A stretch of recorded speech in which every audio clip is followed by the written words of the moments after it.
Yeah.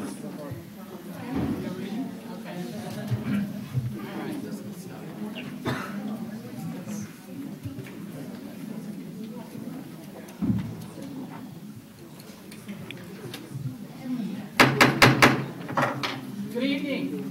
Good evening. I would like to call the Peoria Public Schools Board of Education meeting for May 7, 2018 to order. Would you please call the roll? Mr. Walter? Here. Mr. Wilson? Here. Mrs. Jackson? Here. Dr. Davidson, have you list? Mr. Shaw? Here. Mr. Adler? Here. Mrs. Ross? Here. 6 present, 1 absent, we have 1. Would you please join me in the Pledge of Allegiance? I pledge allegiance to the flag of the United States of America and to the republic for which it stands, one nation, under God, indivisible, with liberty and justice for all.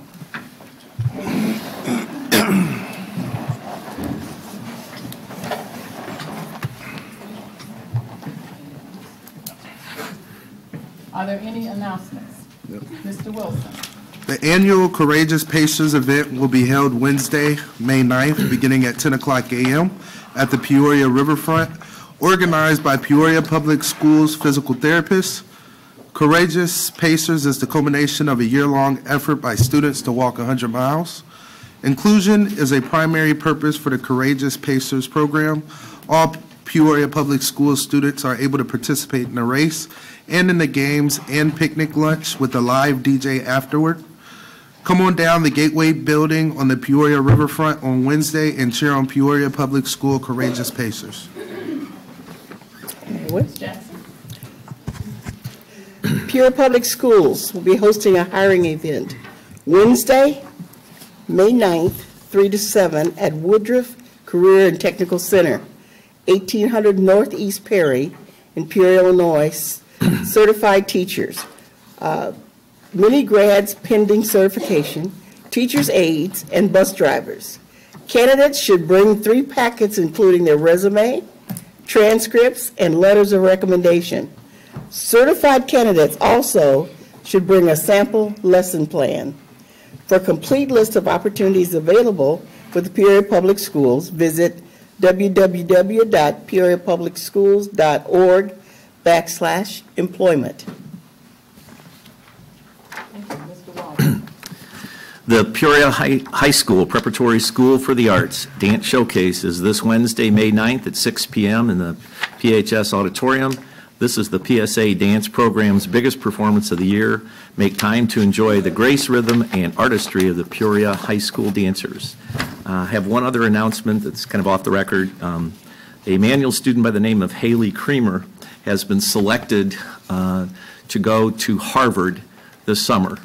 And unfortunately, the family doesn't have enough money to pay for her to go, so she has set up a Fund Me item. So if you want to go online and help this young lady going in, there have been a number of groups that have already made contributions to her.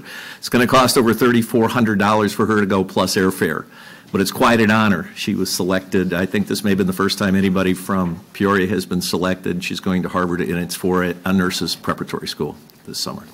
That's all my notes. This is National Teacher Appreciation Week. We encourage all Peoria Public School students and parents to go out of their way to thank their children's teachers.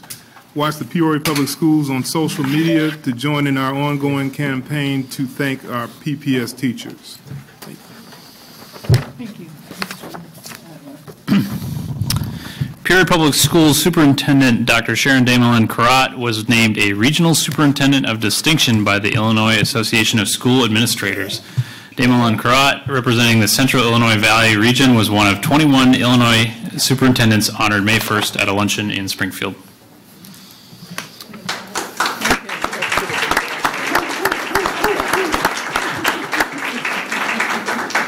Congratulations also to Richwoods High School Assistant Principal Carly Emkin, who was named a Assistant Principal of the Year 2018 by the Illinois Principals Association.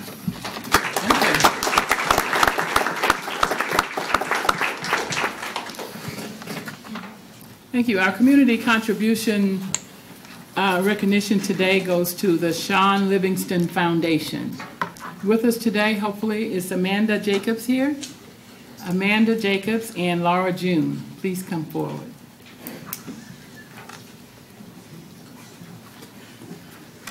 Through numerous contributions throughout the year, the Sean Livingston Foundation is working to make Peoria Public Schools students' neighborhoods safer and encouraging students to work hard in school.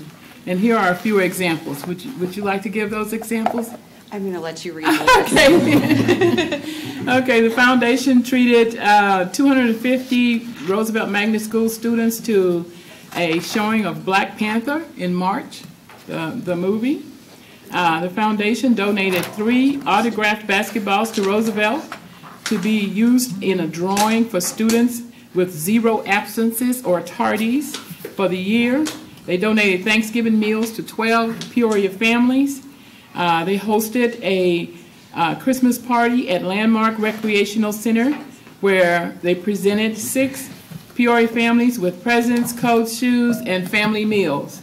Along with the African American Police League and the Crime Stoppers, the foundation held a bike ride community outreach event called Riding for a Safer Tomorrow. And they worked with It Takes a Village to give bikes away to several children. Sean Livingston basketball camp held in Peoria High attracted over 400 6th graders through 12th grader students this year. The year's camp will tentatively be held the week of July 9th. And there's one more thing that's not on here, that Sean Livingston Foundation funded the basketball uniforms for Roosevelt Magnet School to the tune of around $1,600. And so finally, Sean Livingston himself is an exemplary role model for Peoria students. Thank you.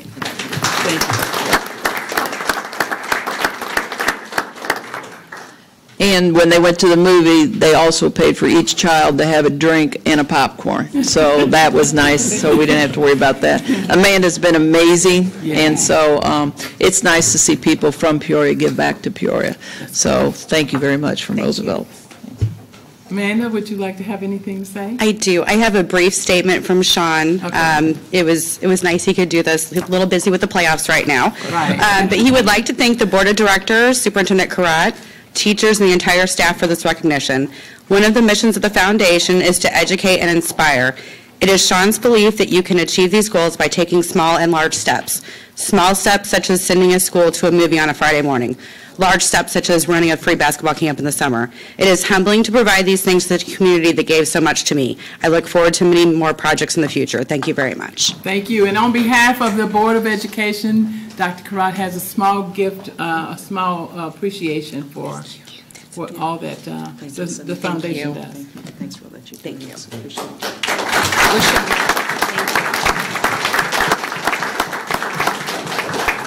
Real quickly, I'd also like to say that the Riding for a Safer Tomorrow is scheduled for August 11th this year with a backpack giveaway. Location will be announced very shortly. Oh, wonderful. Thank you. Thanks. All right. Do we have any of our student board members here? Mary's not here tonight? All right. Who's going to be here? Hopefully they're studying for their exams, right? Oh, okay. Normally, our student board member would do this next part. Thank you, ladies. Thank you. Mr. Adler is going to fill in and talk a little bit about Student Showcase. Right? Thank you, Mr. Adler. All right, tonight we turn the student spotlight onto students from Richwoods High School, Peoria High School, and Manual Academy who led efforts to honor the victims of the Marjorie Stoneman Douglas shooting in Parkland, Florida, and other school shootings. So from Manual Academy, can I have Tyra Johnson and Zahiri Lopez Valenzuela. Anybody who I screw up your name, I really apologize. Anybody that's here tonight to be recognized for efforts against student or school violence. Richwoods High School, Ruby Hirschman, Morgan Lott, Holiday Mag, and Becca Swearingen. And Peoria High School, Teresa Manfro and Fela Pierce. All right. So at Manual Academy, Tyra and Zahiri gathered dozens of students to write personal notes to the families of the Parkland, Florida shooting. At Richwoods High School, Ruby Hirschman, Morgan, Holiday, and Becca sold orange T-shirts and organized a March 14th silent sit-in in the school hallways. Richwoods students sat quietly, many holding hands for 17 minutes to commemorate the 17 Parkland victims. And in April, students organized a panel discussion to give students and staff an opportunity to share their views. At Peoria High School, Peace Month activities were organized by Teresa and Fela. Students marked the 19th anniversary of the Columbine, Colorado shootings with an assembly featuring speakers and student performances. There were memorials that were said for Tommy Forrest and Darnell Hunter Jr. And following the assembly, students walked outside to the football field and formed a huge peace sign. The assembly kicked off Peace Month, during which students participated in a variety of activities, including buying treats with proceeds going to scholarship funds in the name of Forrest and Hunter. One day, students sent a silence bullying message by wearing tape over their mouths, written with the words identified with bullying. So I think on behalf of the board, I'm just really proud of the leadership our students have shown in calling out violence for what it is and standing up for peaceful efforts. And so I just want to take this opportunity and recognize them for all their efforts.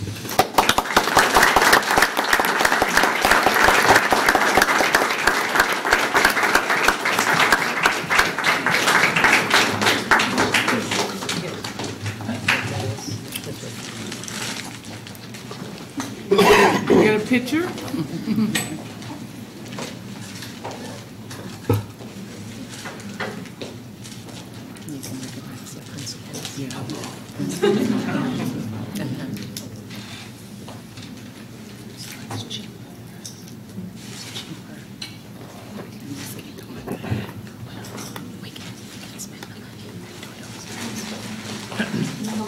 And we all know that students and children, we don't go without any help. So let's give a round of applause for their principals and their parents for supporting them.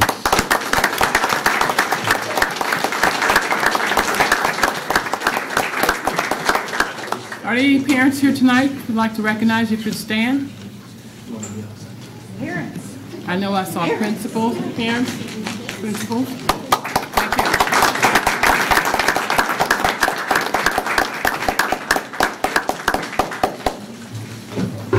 Thank you. Thank you. We're now at district presentations, budget amendment 2018.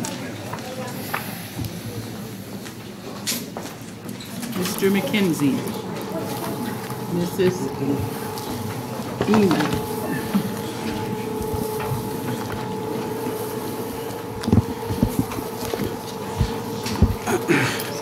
Good evening. President Ross, Dr. Karat, school board members, I'd like to thank you for having us tonight and giving us this chance to talk about the budget amendment. I promised Daphne we would not spend more than 2 hours on this tonight. So I think she meant 2 minutes. I mean about 5 minutes, but I promised under 2 hours. So for the sake of the audience and anybody out there on the internet or in the paper, the finance team that's in charge of all this stuff is myself, Mike McKenzie. I'm the comptroller and various certifications. Carly Eman, Director of Budgets and Compliance, and Mick Willis helps occasionally, CFO. So I just wanted to put so that everybody remembers who we are. Every year about this time, we need to do an amended budget. It's a normal practice for the board to amend the budget at this time in preparation for the year end. The reason for that is so many of the budget items back in August, July and August when we're doing this are estimates. We don't really know everything, which is all budgets are estimates, obviously. And we could do, some school districts do multiple amendments throughout the year, but just for sake of routine, we just do one near the end of the year to encompass all the changes that we want to make. some things that, we really have to do a amended budget because there's school law about how much changes you can do without having the board officially approve it. So to make sure that we comply with laws and regulations, we do this budget amendment every year. For the timeline of this, we're talking about it tonight. We'll have a public notice published this week. I'll get that to Daphne in the morning. I meant to do it today, but I've not gotten it to her yet, but we'll do that this week. We have to have the budget on display, the official budget on display for 30 days. I left a copy for each of you at your spot tonight. I also will leave a copy on the front desk of the administration building, and we will also have a PDF of the amendment on the finance page of the district website. So people can look at it's the official state budget form that we publish. We have our real budget is like 15,000 accounts we use. We have 10,000 just salary and benefit accounts. So I don't print that unless people specifically ask me for it. But if somebody wanted it, I would print that for them as well. But what we put on display is the official state budget report with a summary page on the front that we have added just for clarification. We have to have a board public hearing on the 11th, June 11th, after it's been on display for 30 days, and then we'll ask you to officially adopt the budget on June 11th. The big changes and why we do this, Carl's going to talk about grants. One area that changes quite often throughout the year would be the grant area. So I was just going to give you just a few examples. We just were awarded the foreign language grant for $40,000 that Dr. Wilson wrote and Anna Rose will be managing. The early childhood pre-K expansion grant, we were lucky enough to win that. And Katie Cobb has just done this tremendous job on getting everything set up over at Woodruff, and we've got a playground going now, and so it just looks like the kids have been there all year, yet this was a mid-year grant, $675,000. We've been working on the 21st century. We've yet to hear on that. So some of these grants just started kind of in between time periods. We have the pre-apprenticeship grant for IT and health that started at kind of an odd time and runs out mid-year, and we're hoping it will be filled in with the construction and manufacturing pathway grant. Regional Safe Pilot Program with Michael Kuhn and Eric Thomas is occurring over at Knoxville.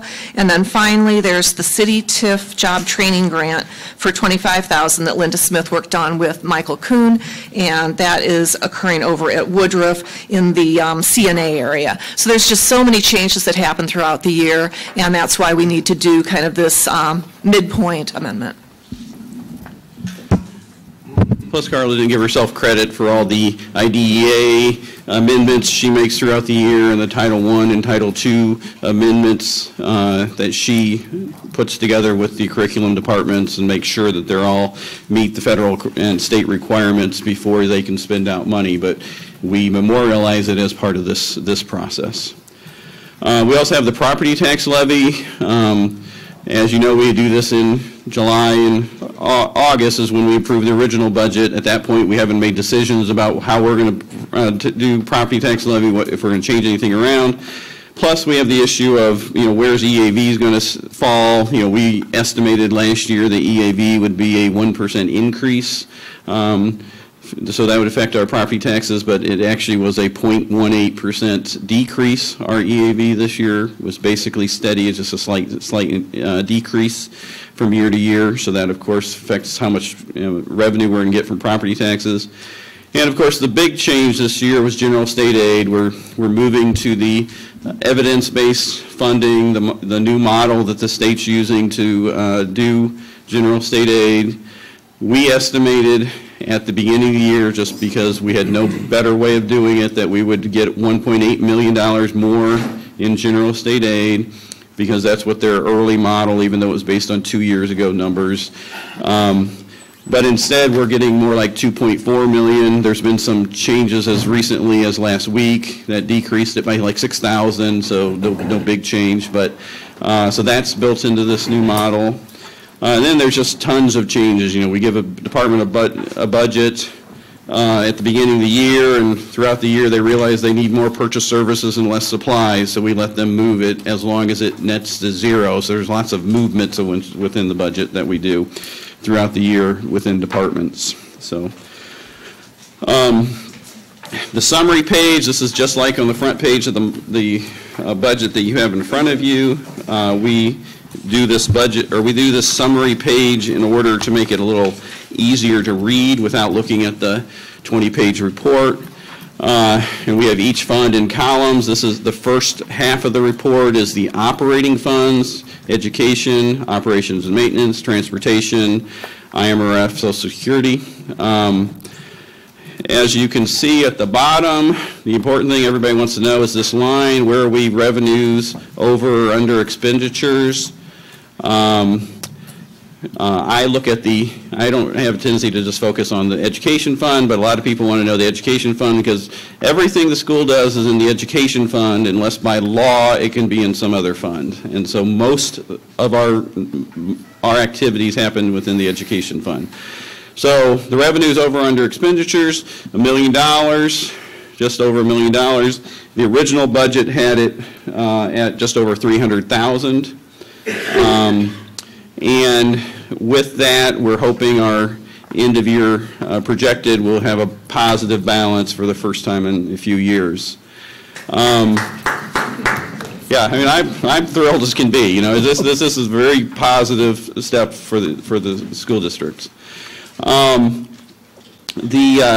important thing that we need to remember, though, is that $590,000 is on June 30th. We get $15 million of property taxes on June 20th or so, and that's part of that. So that means we had to borrow money from the working cash fund leading up to the end of the month. We've been doing that for years and nothing changed, but it's just, I would love to see that number, in the $15 million range at least, because that's the money we just get from property taxes. But we're a ways away, but this is a very positive sign. The other thing I look at is the total operating funds. It has a slight negative, $168,000. Our original budget had $1.7 million as a loss in the total operating funds because the losses within both O&M and transportation were higher. If you have any other questions, we have a section here, but if you interrupt me if you think of anything. And then the second half of that summary sheet is the other funds that have specific purpose funds. And we have debt service. Debt service stands by itself. Whatever bonds we have, we levy the money to pay them, and then we pay it. So frequently you'll see a negative number like this, or even a positive number, but it had $10 million. It's projected to have $10 million. It's just a timing difference because we levy the money before we have to pay the taxes or the bond payments. So can't be used for any other purposes. Capital projects, you'll see a big negative this year because we issued bonds last year. So we ended the year last year with $31 million, and now we're doing roofs and parking lots and air conditionings and everything. So that's planned spend down of the bonds that we issued last year. Then working cash and tort and life safety. Again, tort and life safety, we levy money for very specific purposes and can only use those for that. So that's. And I didn't actually put the grand total, but on the sheet that you have at your desk, there is a grand total.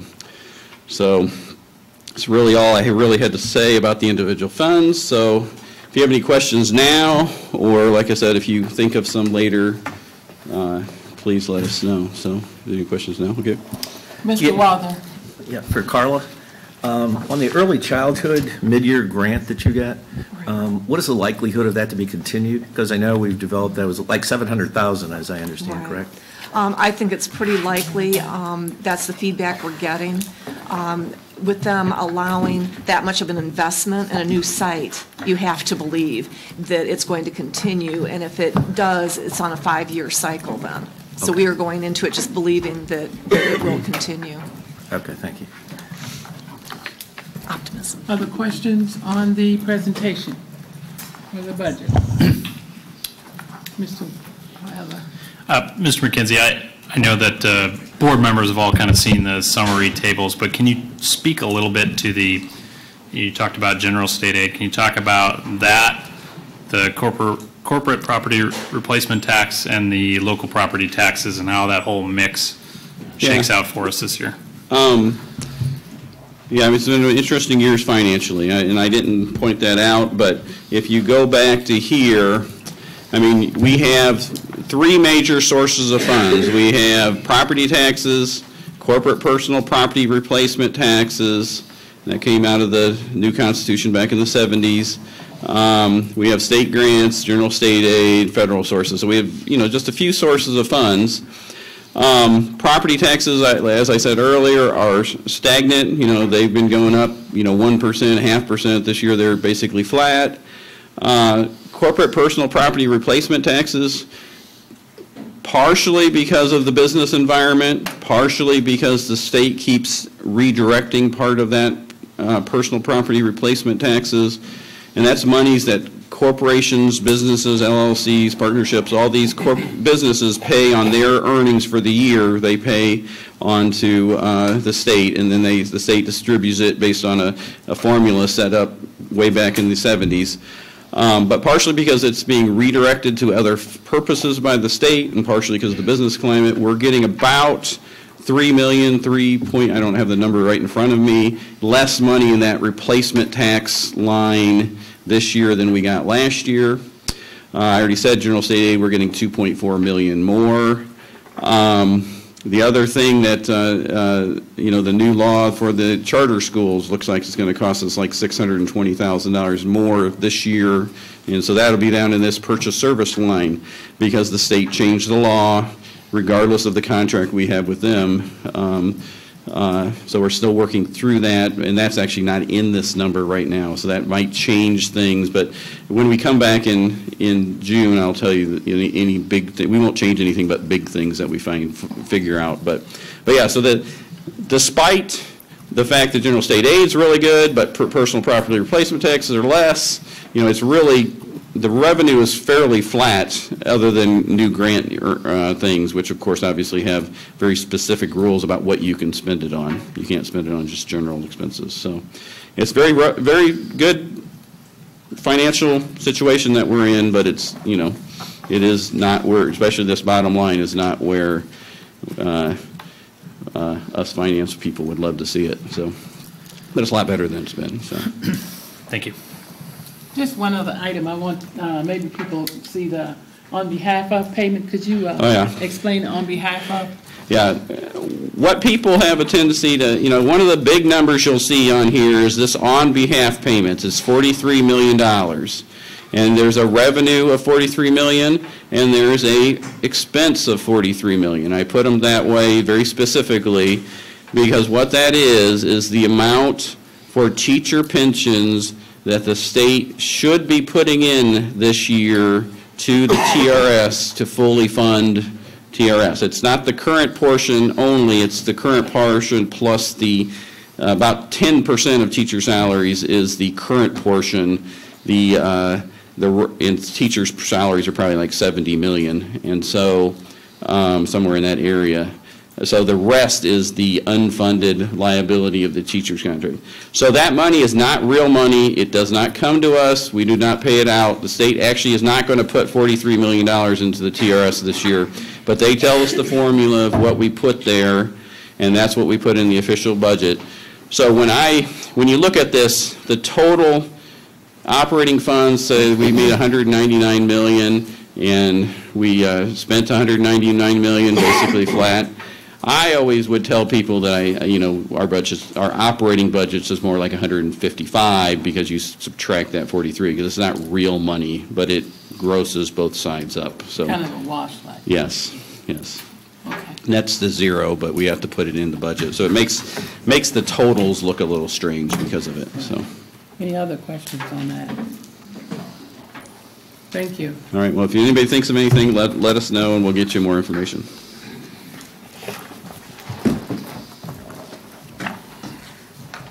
We have Dr. Wilson and Dr. Karat redefining academics and SEL supports.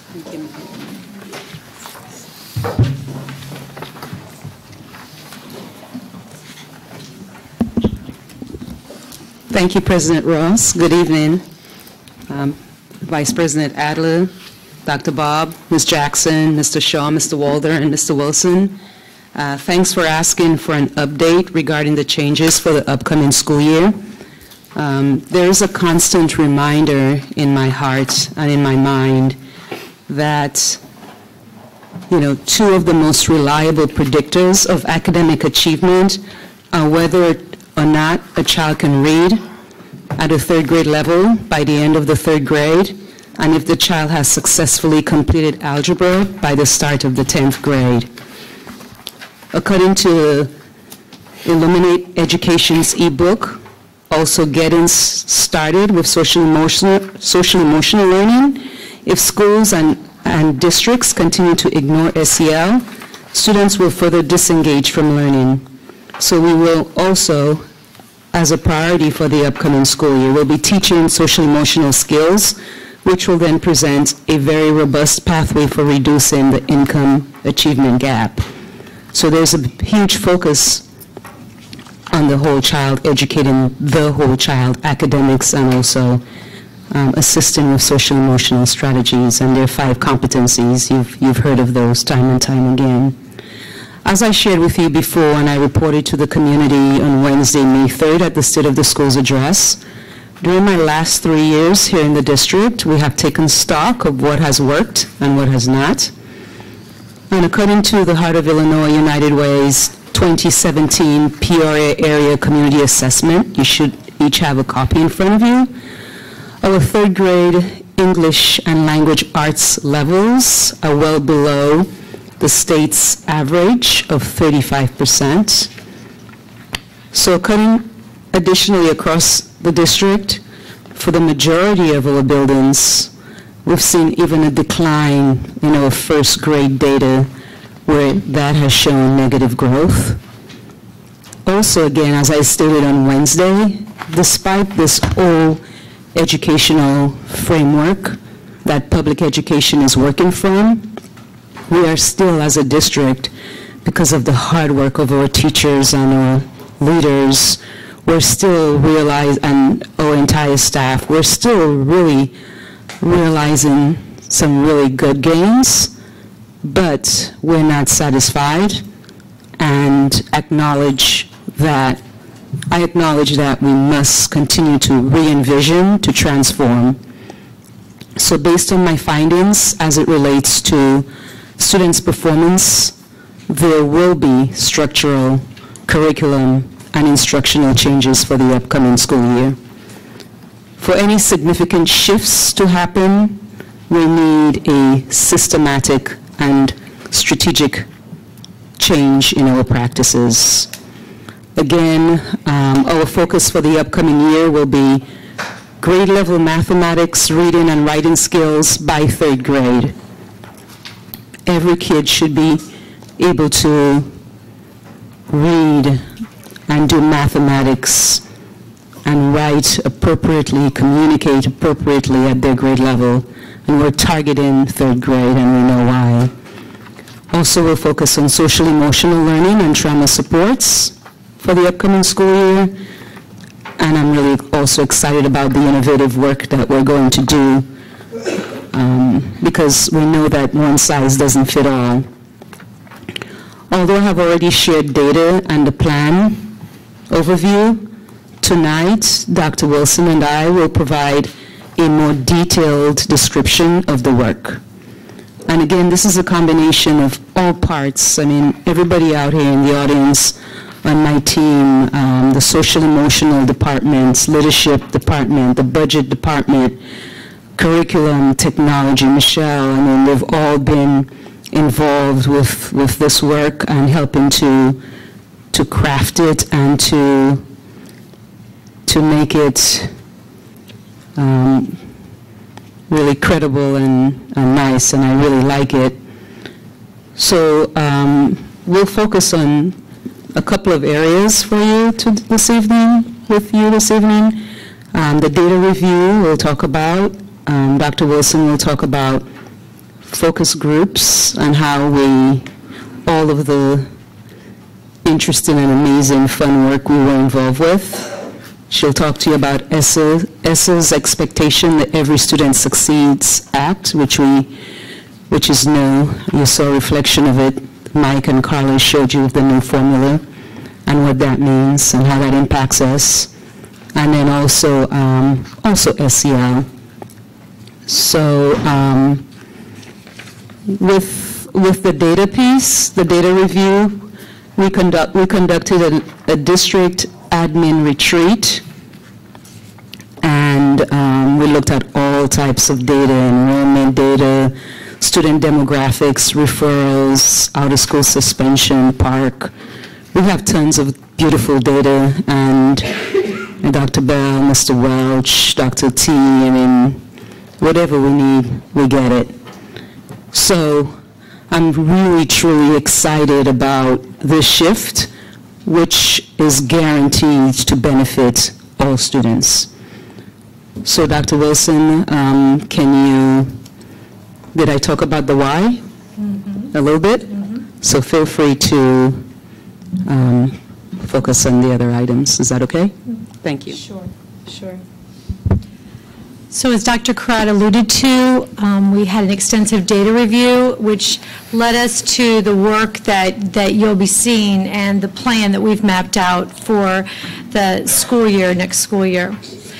So when we looked at our current status, we did review data, and data we looked at several different kinds. Not only did we look at data points as far as numbers, we also held focus groups.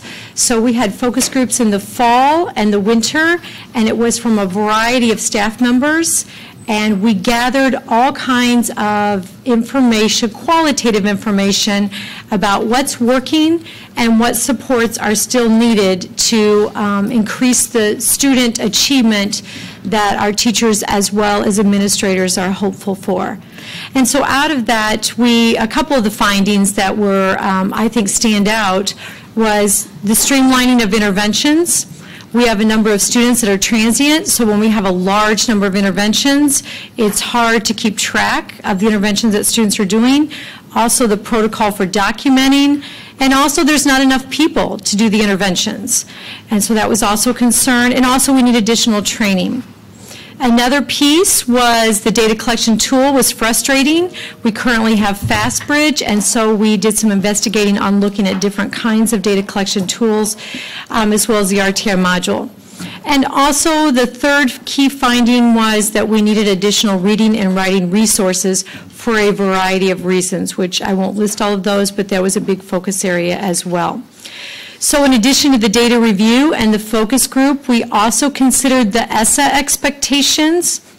So ISB is moving into ESSA, which is Every Student Succeed Act. It takes over from No Child Left Behind.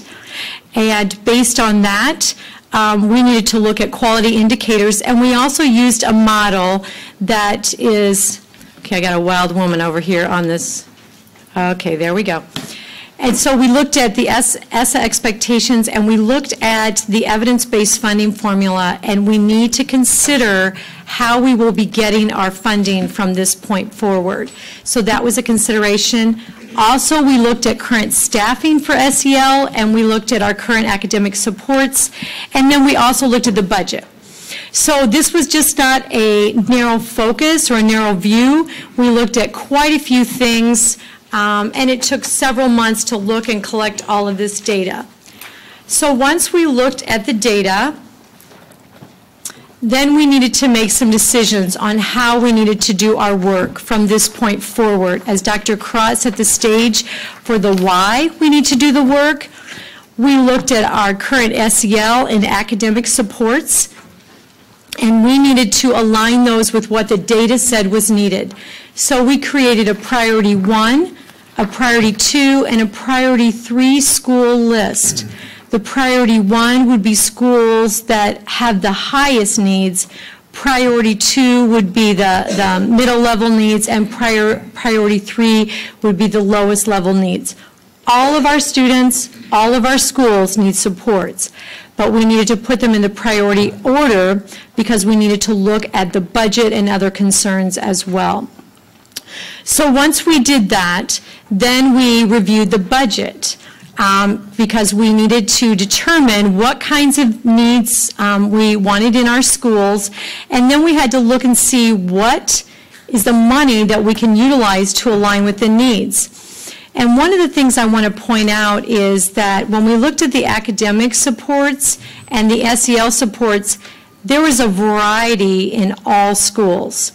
So when we looked at what a priority 1 school needed based on the data, we then needed to mirror it with what Title I, Title II, IDA, and the district budget could afford. So we looked at those alignment.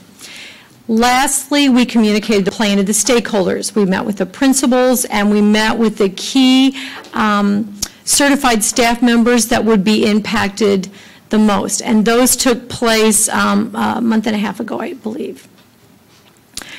So after we reorganized all of those supports, then we mapped out our work. And so this is the implementation that we are going to move forward with. So the first piece is building-based meetings with administration and specific staff. I went and met specifically with Priority 2 and Priority 3 building principals, and then I will meet with the Priority 1 principals and their team in the next week or so. The reason that I met specifically with Priority 2 and Priority 3 is they have different levels of support than they have this year. And so I wanted to discuss with them, based within the funding, how can we support students at an even, it's the same or greater level than we do now. It's no surprise that Priority 3 buildings currently have an interventionist, and with the new model for next year, they will have a .3. They will share a coach. And so I wanted to ensure that there would be supports in place for students that need to be pulled for Tier 2 and Tier 3 academic supports, as well as the ability to push into classrooms. If you recall, when I started on the first slide, one of the pieces that I kept hearing were, we need more supports to do interventions. And the structure that we had before and the way it was lined up with the budget in Title I held us to a certain structure, and so we were able to add some additional supports, and we're having those meeting with the principal Thursday and Friday. So then we looked at training opportunities. That was another piece that I heard we wanted, and we need to make sure that our staff is confident. And so I took apart the interventionist, and now I have a coach and I have an interventionist, and the coach will have monthly training on how to specifically coach adults and work with teachers to support student learning. As well as the interventionists, we will have monthly trainings for them and the tutors to ensure that there's fidelity of implementation. We also are going to offer some specific guided reading, strategy group, and literature circle training this summer, writing strategy training this summer, and we're also going to incorporate reading recovery. Peoria Public Schools had reading recovery a few years back, and we want to bring that back. As Dr. Crotch shared, our first grade reading scores are not where we want them to be, and this is one of the single most researched reading interventions that there is, and we certainly want to make sure that Peoria students have an opportunity for that.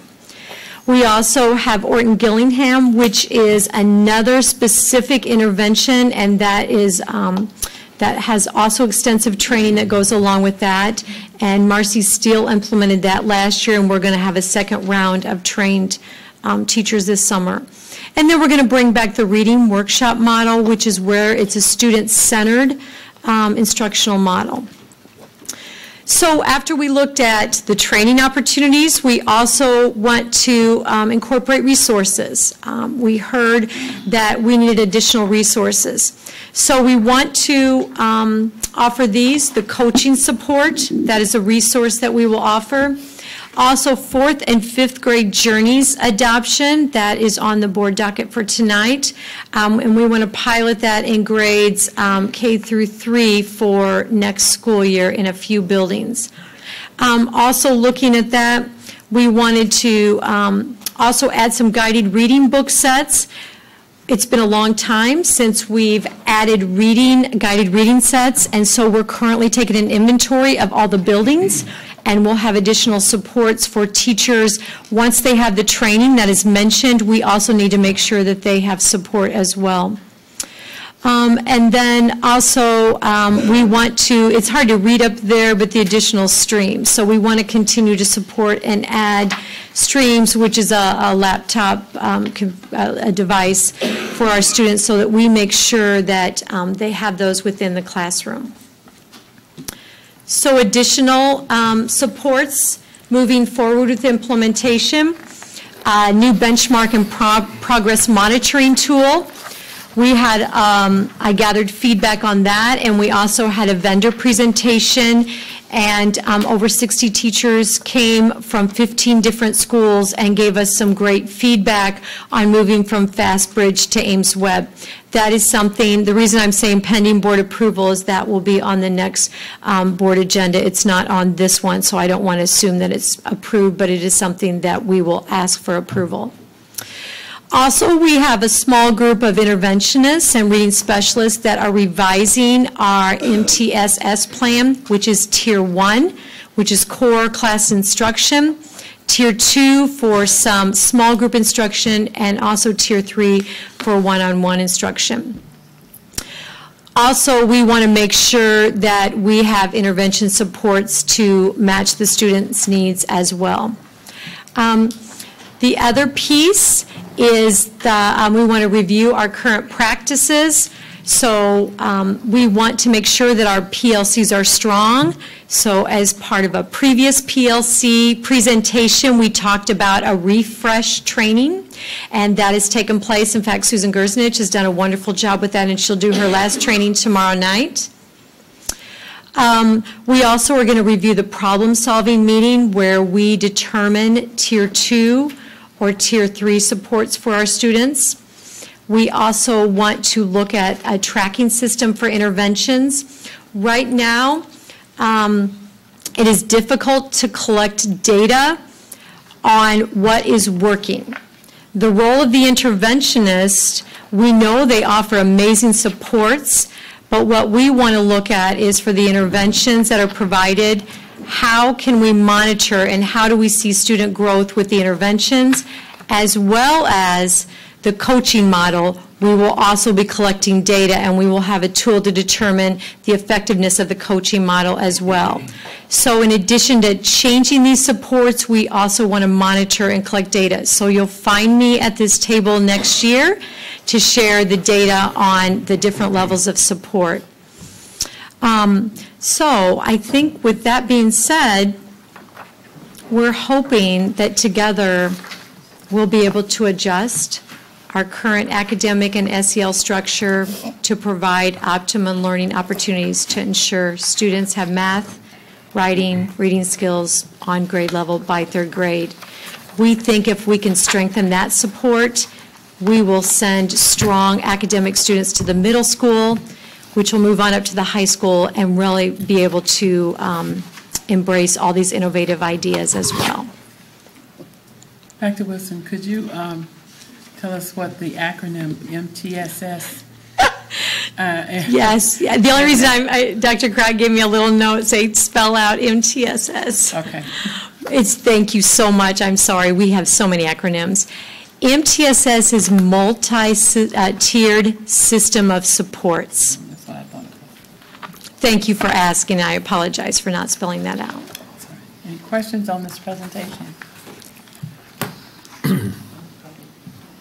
Yes, sir. Dr. Bob.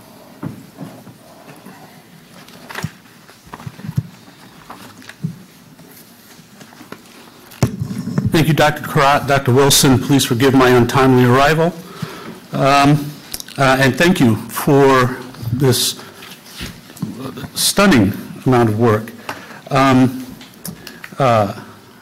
have a couple of questions.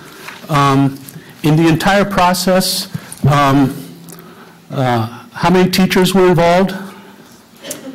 All the teachers that wanted to be involved. When I had the focus groups, I had 2 different nights. 2 nights for MTSS and 2 nights for ELA and math, and it was not required, but it was open to all K-8 teachers to come and give feedback. Okay, and so how many was that? I don't have the exact number. I want to say around 50 or 60 teachers came out. Okay, and in the process of creating the concepts that you listed, as you took a look at the current status, what was the group that did that? You mean the data? I'm sorry. Well, so taking a look at current status, so you did a data review, you did focus groups, you did ESSA expectations, et cetera. Somebody decided that those were the things you had to do, correct? Right. And who were those? And who were those? What are those things? Which ones? Well, you took a look at the current status, and you said, well, we need a qualitative and quantitative data review. Who decided that?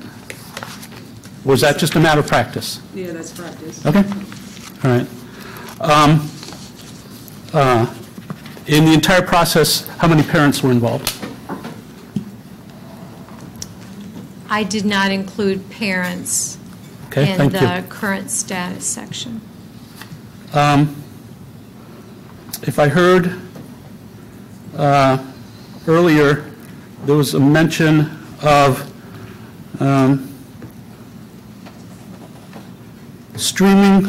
was it streamlining interventions, that there were different interventions for different students, and you were finding that they weren't matching up.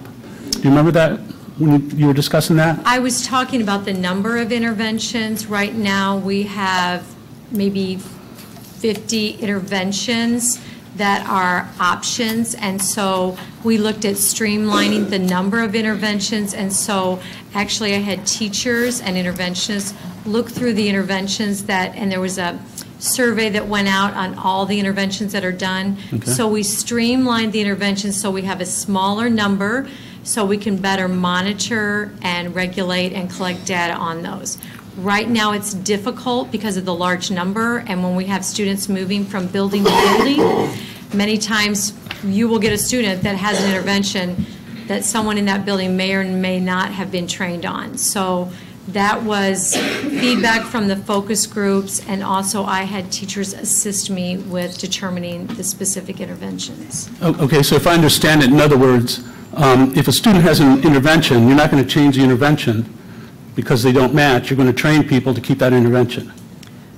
Correct. We streamlined it. We came down to about 5 or 8, like for example, reading interventions, and we want to ensure that all of our interventionists and our tutors are trained on that intervention, collecting data, analyzing data, and also supporting those students. So it also matches what's going on in the classroom as well. Okay, so is it possible that if a student has 5 interventions in, say, reading and math, and they move to another building, would they be streamlined and then only have 2?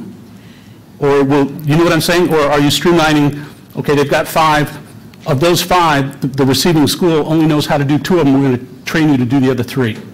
Well, when you get students, they would have most likely one reading intervention that focuses on a specific skill that we have discovered through data analysis. And then we will assign them an intervention that is specific for that skill.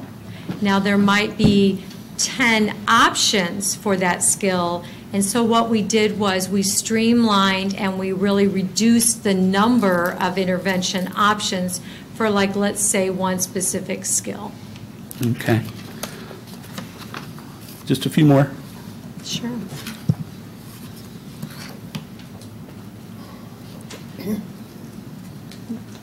Oh, I already asked the parent question. You both mentioned our first grade reading scores were not where we wanted them to be. Is that correct? And is that district-wide? It's district-wide. So every first grade, or is it in certain schools and not in others? Everyone, but about 1 or 2, 1 or 2 buildings. Okay, and how long have they been going down? Maybe the last 4 years. Okay. How does this differ than what we did the last 4 years? I know this is getting into the weeds on this, but it's, or are we going to find that out? Yeah, we'll find that out. That's fine, that's fine. We weren't here. Okay. Under training opportunities, the slide, and it was intervention and tutors monthly. And I wrote myself a note here. So this had to do with interventionists in level 2 and 3 schools. Is that correct? I believe the context of training opportunities was in level 2 and 3 schools, as I heard it. All interventionists and tutors in priority 1, 2, and 3 schools will receive training next year each month. Okay, all right. And under coaching support, how does that differ from interventionists for those of us who are Sure, naive? absolutely, absolutely. Coaching support is support offered and focused on the classroom teacher in what I call Tier 1, which is where we want 80% of our students to be. That's that multi-tier system of support. So Tier 1... I have a passing familiarity with it. I know, I know. I just wanted to align it. But so that the coaching support will be focused on the classroom where we want the majority of our students to be successful in the classroom. And so the more we support our teachers and students in the classroom, then I think the higher level of achievement that we will see. There's obviously times where we will need to, maybe that's not enough, and so then we will prescribe some interventions and we will move them into Tier 2 for some additional support. Okay.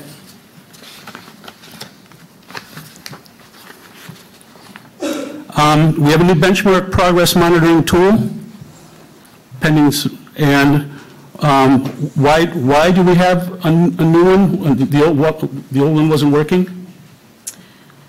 Well, we don't have it yet because it's not board approved, but there is a large interest in changing it. The last one that we have, FastBridge, I think we've had it 2 years, is that correct? 2 years.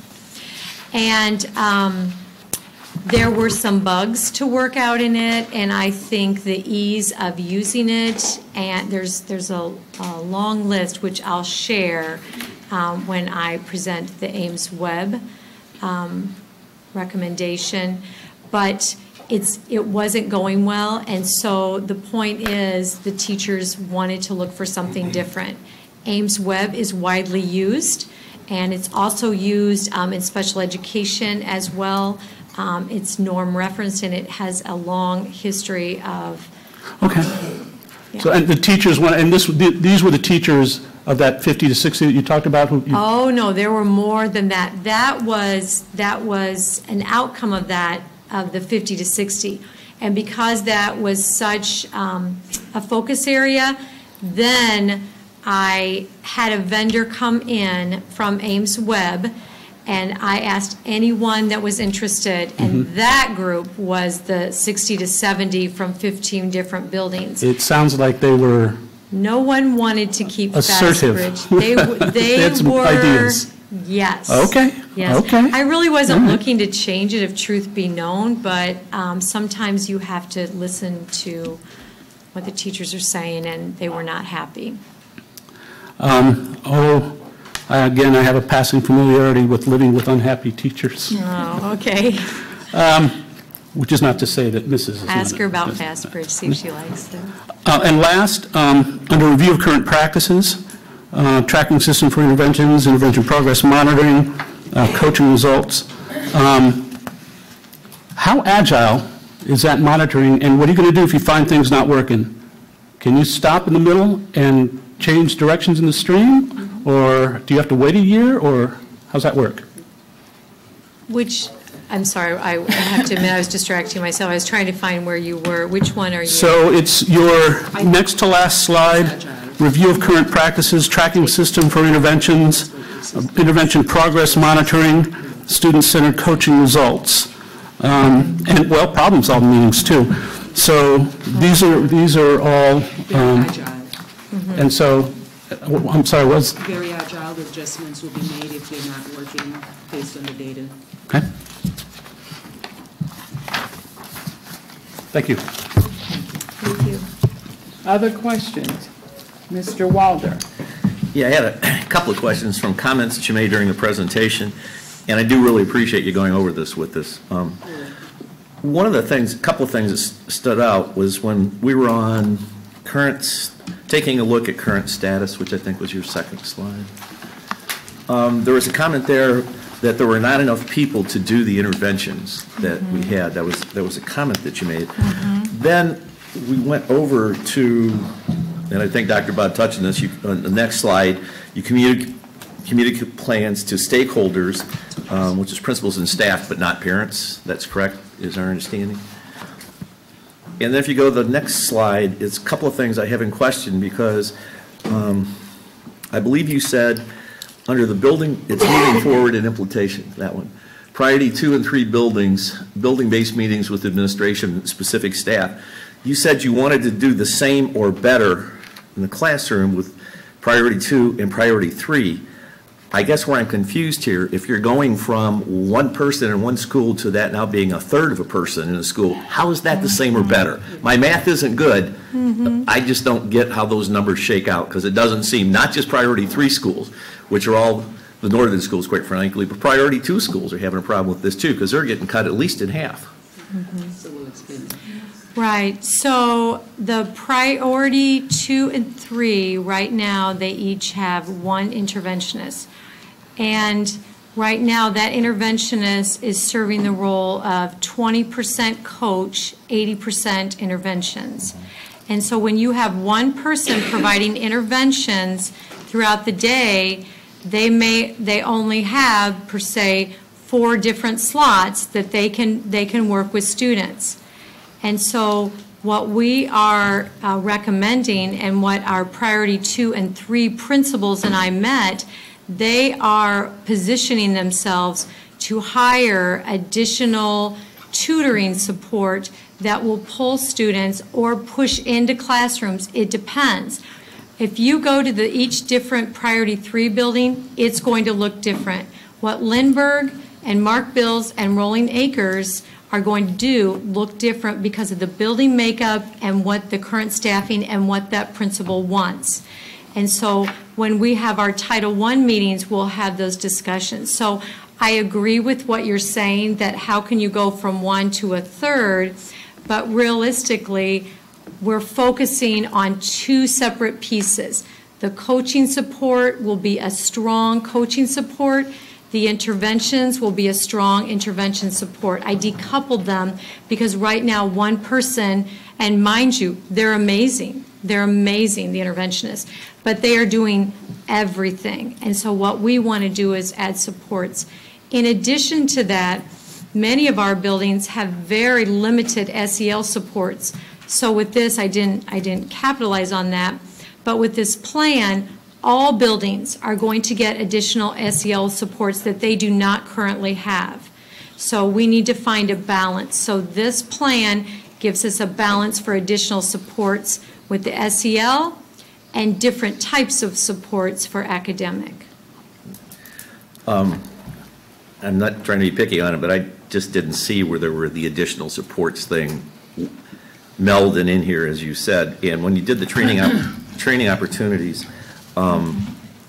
you did include reading recovery? I did.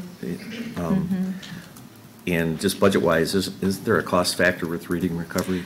Right. The initial year to initially train the teachers, there is a cost factor with that. And then ongoing continued support, that is grant funded. That is something that Title I you can pay for, or Title II because it's PD. So it's nothing that will come out of the district budget, but it will be something that will come out of the Title I or Title II, depending on how that matches. Yeah, I'm not opposed to reading recovery. I've got some experience with it, but absolutely. I just thought that you're adding a cost factor in there, but that's still, it's a finite budget of Title I and Title II. And so if we're taking money out of this, it also is taking money away that other people could be using. What were the interventions, for the audience and for really me too, the interventions, what fund were they paid out of? They were all paid out of the Title I. And the interventionists for Title I, so just a little note about Title I. So for Title I, am I correct in that? Okay, thank you. So Title I funding is you get a big pot of money, and what the schools that have a higher number of low-income students get a lion's share of the money, and the buildings that have less low-income students get a smaller amount. And so when we look at budgeting, it's not necessarily that you're taking away. We must provide more for what I call priority one buildings. And the two things that we must do, we must have supports for teacher training or specifically working with students, period. Those are the two things that Title I pays for. And so we must ensure that the people that are working, that we are paying for out of Title I are working with students or they are training teachers.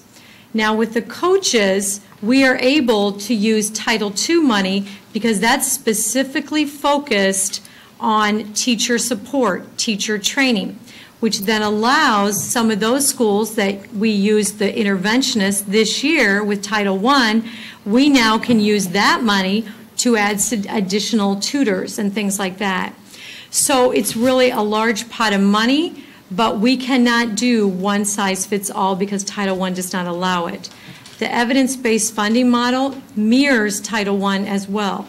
We are going to need to be, we will be required to show those that have, according to the 27 indicators, those that have a higher need, we will need to adjust the funding to match what the student needs are based on the 27 indicators.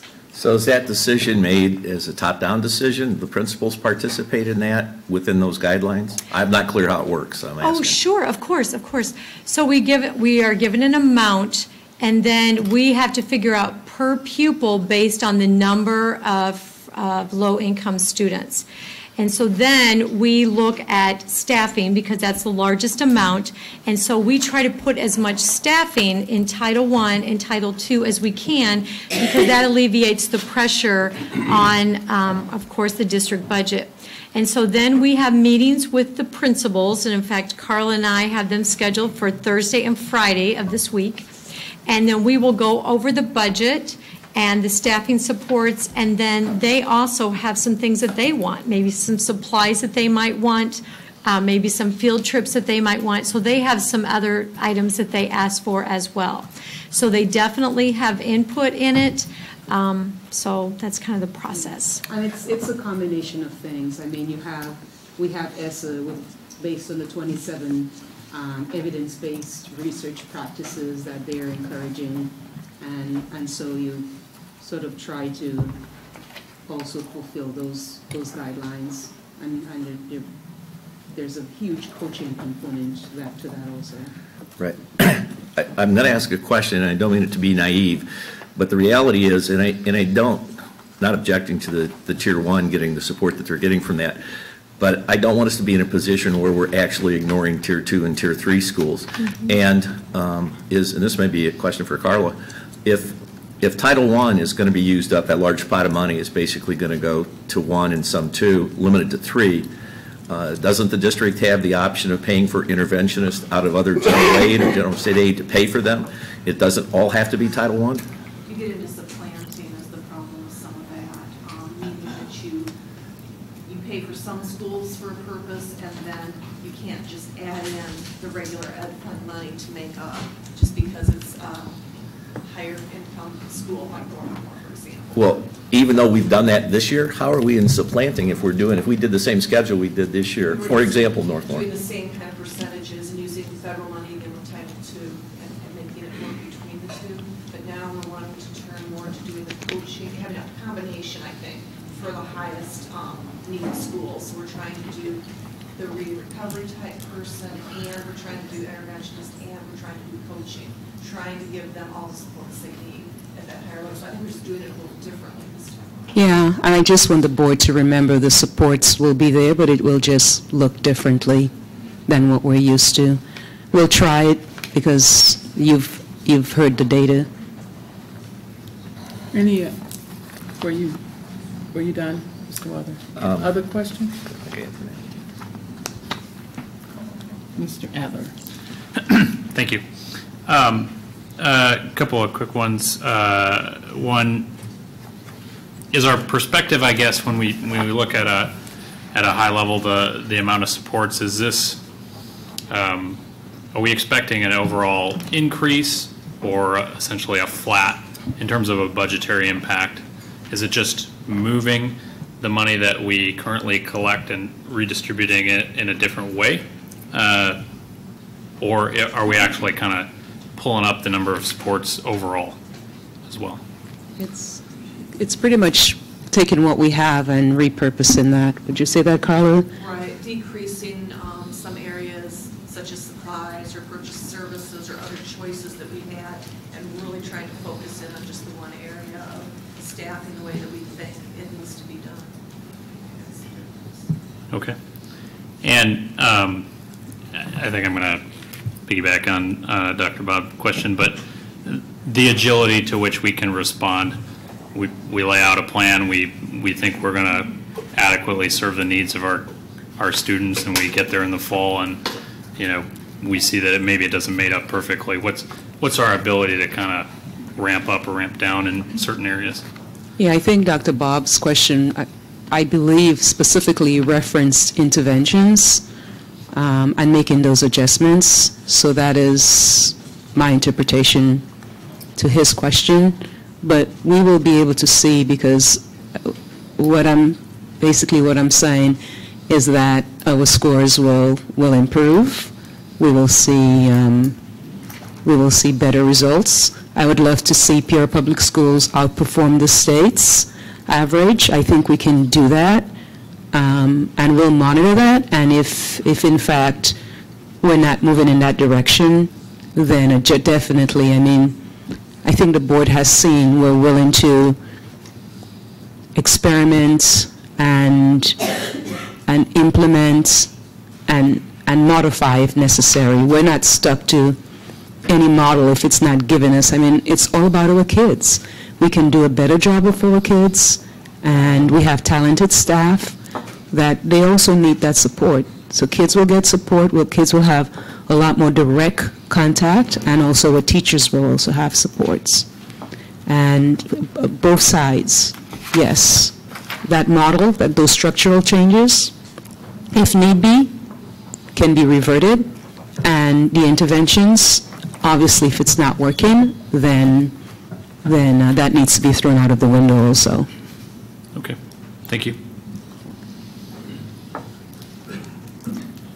Okay, thank you. I'm sorry. My name was referenced in the last comment, so I just wanted to make a quick. Please. Just one last thing. I need your help. I've got well over half a dozen, perhaps more, emails from teachers and schools and parents. I have signatures of at least 100 parents, and I am not eloquent enough to address them. Would it be okay? And I've been CCing my responses to Dr. Karat. Dr. Wilson, would it be okay? Can you help me?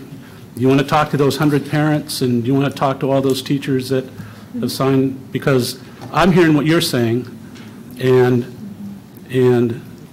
but I also heard that parents were not as involved as perhaps, in my opinion, they could have been, and they're involved in this too. I think they need to be convinced, if you're trying to convince anybody. Yeah, change is difficult, and for us, it's not about the position. It's not about people. It's about educating, realizing our vision, which is to prepare, inspire, and graduate our young folks to contribute to the world of work. And this is serious. This is very, very serious. So, yeah, we can talk to the parents and actually, I think the parents are very serious, because I've gotten a lot right. of They're getting the support. It's just looking differently, and that's tough, because it's not the same type. It's not that position that they'll get tutors, for example, and kids will, because some of the interventionists were doing a lot of testing, other stuff that took away from working directly with kids.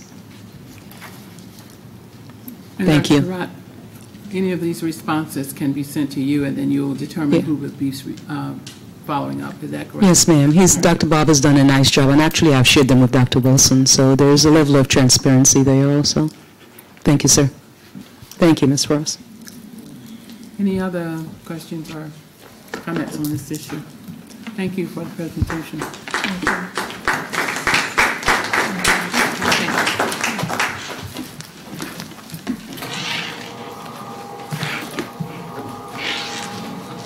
Thank you. I can't find my mouse. There you go. Yeah, that'll do too. The lights are on. Thank you. We are now at the place on our agenda that provides an opportunity for the members of the community to address the board with your comments and suggestions. There are some issues we are not at liberty to discuss in public, such as personnel and other executive session topics. However, if you have a specific personal concern that needs to be addressed, we will get a staff person to help you. In addition, board members, our phone numbers and emails are listed on the website, psd150.org. When you are recognized, please come to the podium and state your name for our records. Each person will have 5 minutes to speak. As a reminder, no one under age 18 may address the board unless accompanied by a parent, guardian, or teacher without the consent of the majority of the board. Our first speaker this evening is Ms. Sharon Cruz.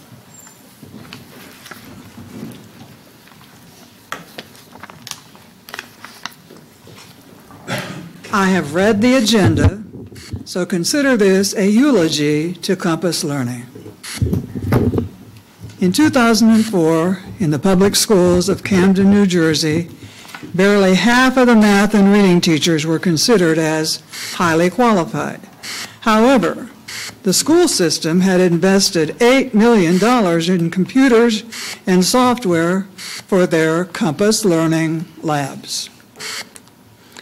Nearly all 1st to 8th graders visited the labs up to 5 times a week for drills on sample test questions that administrators believed were critical in achieving the goals of the No Child Left Behind. Many struggling schools spent heavily on Compass Learning and other drill and practice programs. One observation is that Compass Learning's approach is in many ways no more sophisticated than an old-fashioned workbook, and it can leave students as lost as ever. The software was bought at the urging of vendors who targeted poor schools, probably because of the large amounts of federal funding available. On the basis of questionable evidence, these gullible administrators believed that their schools could raise their math and learning scores with the software. I believe this narrative very much fits what happened in District 150. Because Compass Learning is most often used in lower grades, I believe it was inappropriate for our high schools, especially wrong for credit recovery. This article continues with the following observations. The costly emphasis on test preparation software undoubtedly came at the expense of in-depth education and high-level thinking for students. Even if these programs raised scores a bit, they were unlikely to produce lasting results. In many cases, Compass Learning and other such programs became a stand-in for the actual teacher.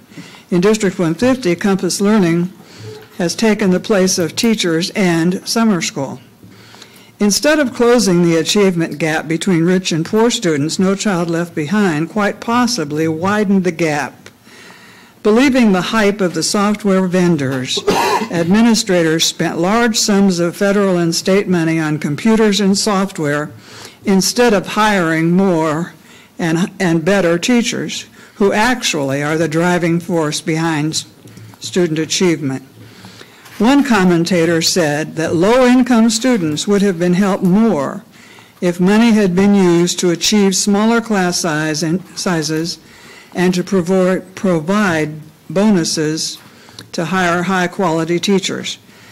Critics argued that by spending so much money on the funding for struggling schools on test preparation software, poor schools had less money left for the kind of improvements at the heart of real learning. A Stanford educator professor stated that the suburban schools invest in people, while poor districts buy more and better machines.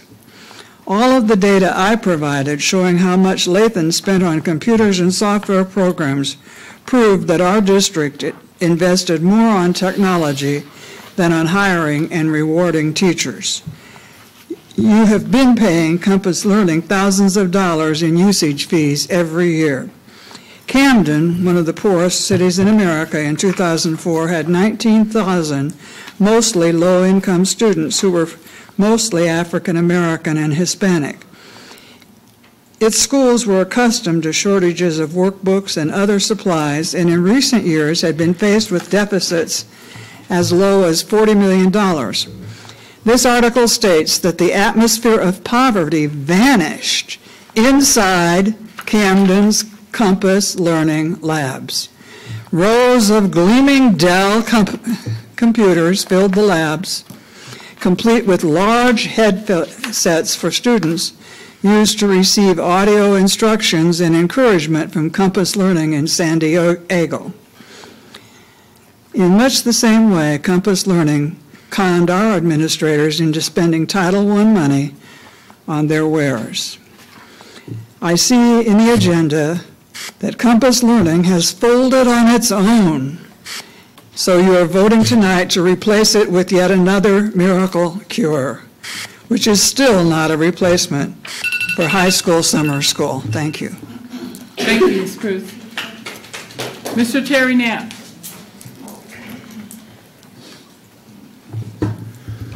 Yes, I'd like to applaud Dr. Crott, Board of Education, Teachers Union, and the teachers who are embarking on this endeavor. I came to meetings here for 5 years with a different board, and they didn't do any of this. We let the kids rot for 5 years, basically, without addressing these issues. I had the pleasure to be invited by Jim Ulrich, who was a principal in, I believe, 4 of our schools, to an OLLI program. OLLI is, Dr. Bob, you know what that is, from Bradley. And their program was to go to Quest Charter School, and Joe Bowens was to go with Jim, and Joe couldn't make it. He wasn't feeling well, so they asked me to go. I didn't go because, you know, I had any agenda. So when I got there, I think it's important to describe what took place. There were 20 people in the group from OLLI who are all basically retirees going to, you know, try to expand their knowledge of charter schools and the Quest Charter School in particular. There were Bradley staff there, and immediately Mr. Fleege, who's the board chairman of that school, has nothing to do with you, obviously, because he was never elected, and Nicole Wood, the CFO, she's not a principal, she's a CFO, soon to be here, obviously, started out by bashing District 150 and saying, and I quote, Nicole said, we can't get the students caught up, and Mr. Fleege said, they're all below grade level, and it takes time to try to improve and get an understanding and get them to the achievement level because they're coming to us 2 years behind.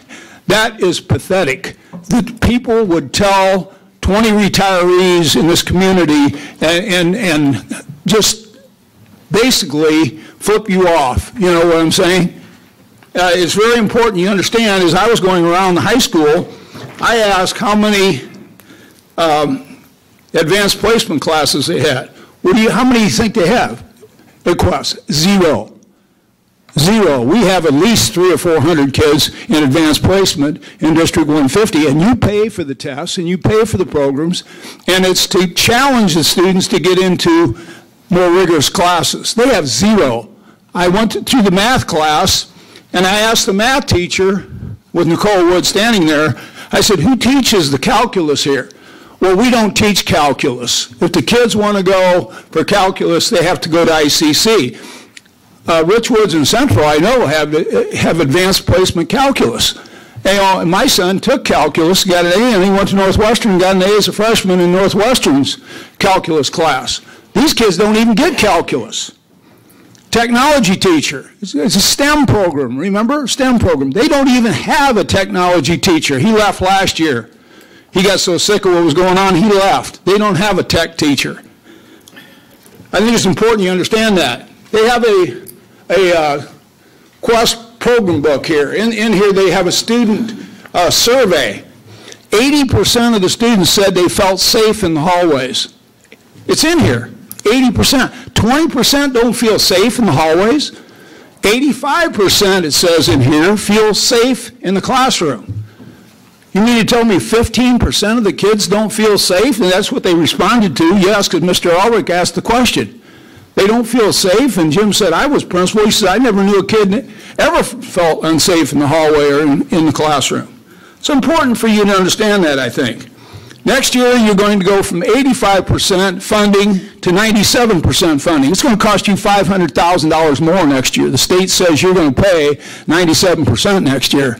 So get used to it. You already pay $5.3 million. You're going to pay $5.8 million, ballpark figure. You know, that's ridiculous to have people over there that are jabbing you. You know, you're providing for them. They don't provide for that school.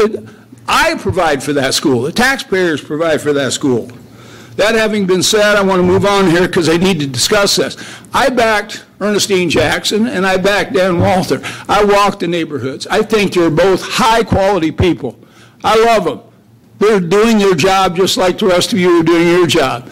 But I need to say something, and I mentioned to Ernestine last week that I wasn't coming to the meeting, but I told her I have friends of mine, probably 10 to a dozen, that have told me they don't want Woodrow Wilson renamed. They came to this district by consolidation when Richwoods was annexed. That was the premier school. There are 6 schools that are not named. Name one of those, not renaming Woodrow Wilson. Please name a school, but not that one. Thank you, Mr. Knapp. Cheryl Holmes? I'm offering a presentation this evening, and Mrs. Maxwell will be giving the introduction, but I'd like to hand you this handout so you can follow our presentation. Okay, you got, okay, it's within the 5 minutes. Start the clock. Thank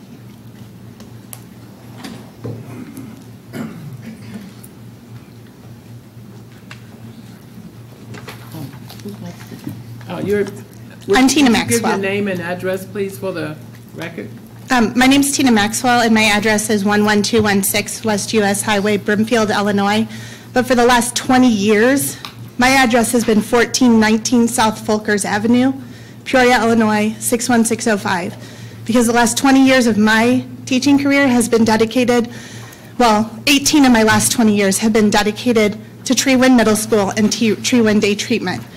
So tonight, my colleague Cheryl and I are here to advocate for the safety and well-being of our students that's being compromised by the current plan to relocate Treewind Therapeutic School from the safe area that was built for our students to the second floor of Treewind so that our classrooms can be provided as office space for the trauma unit coming in.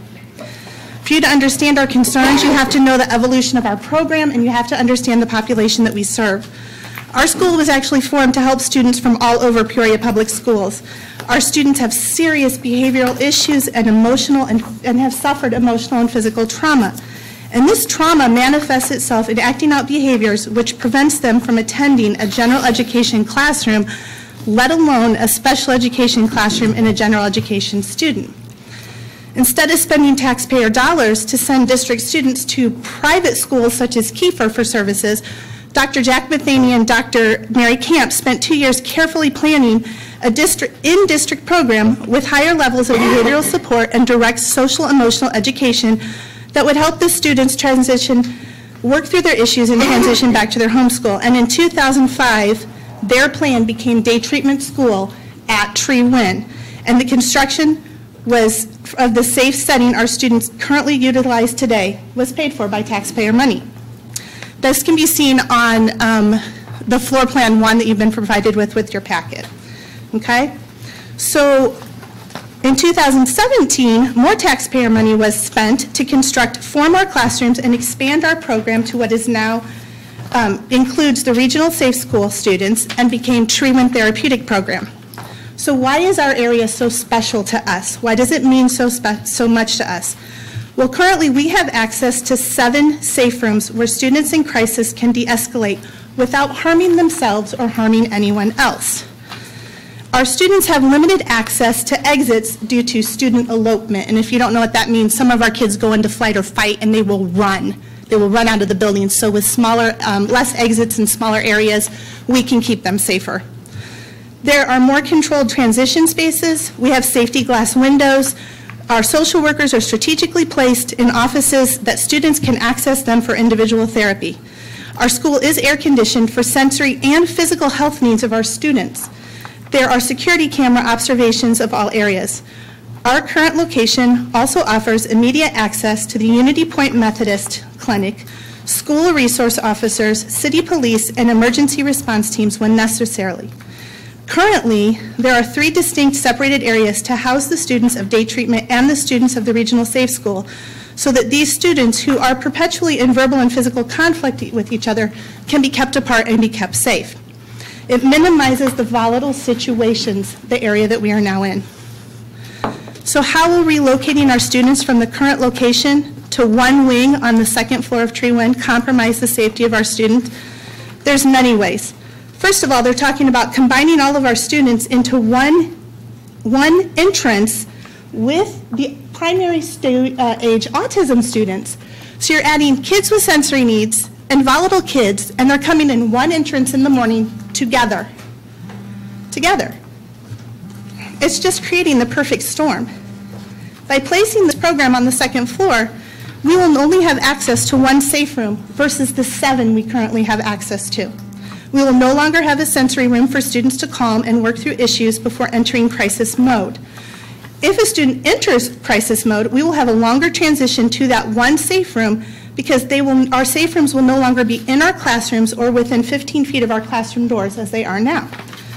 When we have more than 1 student in crisis at a time, we will have to attempt to transport students downstairs, down hallways, and through locked doors to reach any other safe area for de-escalation. And I know how dangerous this is because I was the BED teacher on the 2nd floor of Tree Win when I first became a teacher at this school. Also to be factored into this topic of student crisis is that the current proposal, we are being housed on a different floor, a different wing. This is so important. Can I just have 2 more minutes? Please. Pleasure of the board. All right. Okay, thank you. I'm almost done, I promise. All right, we're going to be housed in a different wing from our school social workers, children home therapists, and school resource officers, which will significantly increase the response time for their involvement in a crisis situation. And if we have a kid that goes into severe mode and needs ERS and has to be transported on a gurney, that ambulance is going to have to bring the gurney up the stairs, get the child restrained, and then transport an angry, violent child down the stairs on a gurney 2 flights. It is not safe for even the emergency response teams. We have a solution. We have a solution, and my colleague Cheryl Holm is here to talk about the solution. We just wanted the school board to be fully aware that while we believe that the trauma unit is very important to 61605 and it is very important to Tree Win and our students, moving our kids out of the safe area that was built for them to make that offices for this unit is not the best plan. Thank you. Thank you. Mary Beth Cunningham. Oh, I thought she was going to tell the solution. I'm sorry. I thought there was more time granted. There was more time granted for her, but Did you? Put in 2 separate cards. Okay, so you should have filled out. You should have come first. There's Okay. a second one, you said? Okay, Secretary, please set that. I'm Cheryl Holm. Cheryl Holm. I have a master's in special education. I have taught students with the most severe behavior disorders in the state, at the Hope Institute in Springfield, Illinois. I've been at day treatment now 6 years. Just about 3 months ago, I was standing in my classroom. One student had a desk over my head. Another student had a chair. And I just remember standing there thinking, oh, please hurry, please hurry, please hurry. You never heard about that incident because the responders could get there so fast. If it would have been on the second floor, I'm not sure the outcome would have been quite so good. And the same is true with the ambulances. We've had 3 ambulances minimum there this year. And the stretchers have come in, and they've only had to go to our wing in the main floor. They haven't had to go in the door, down the hallway, up a stair, down a hallway. We're really begging that you will listen and not move our students to a second floor setting. All right, so if we're going to give you a problem, then we need to come up with solutions. And I think we've done a pretty good job of it. I hope you like this. Okay, so if you want to keep all the ED students together, we would propose that you keep them in that ED building that was built specifically for them. The Safe School students and the teachers from Safe School will tell you it hasn't worked mixing them this year. They fight. They don't get along with our kids. It's back and forth all day. So even the Safe School teachers will tell you the Midville area would be perfect for them. If more classes came, as I understand the Urban League may be having classes, use the second floor for them. Now, so what we did was we went on a little tour, and I think we found a solution for you. There is a wing at Tree Win. It's the south wing. And that wing is where you're going to take the kindergarten classes out. In that wing, we would welcome having the agencies housed in that area. You've got 4 classrooms. You've got 2 standalone offices. You have a semi-private entrance that opens right into a secretary's office, a receptionist waiting area. In the 4 classrooms, you also have 3 additional offices where you could have the large office in the classroom.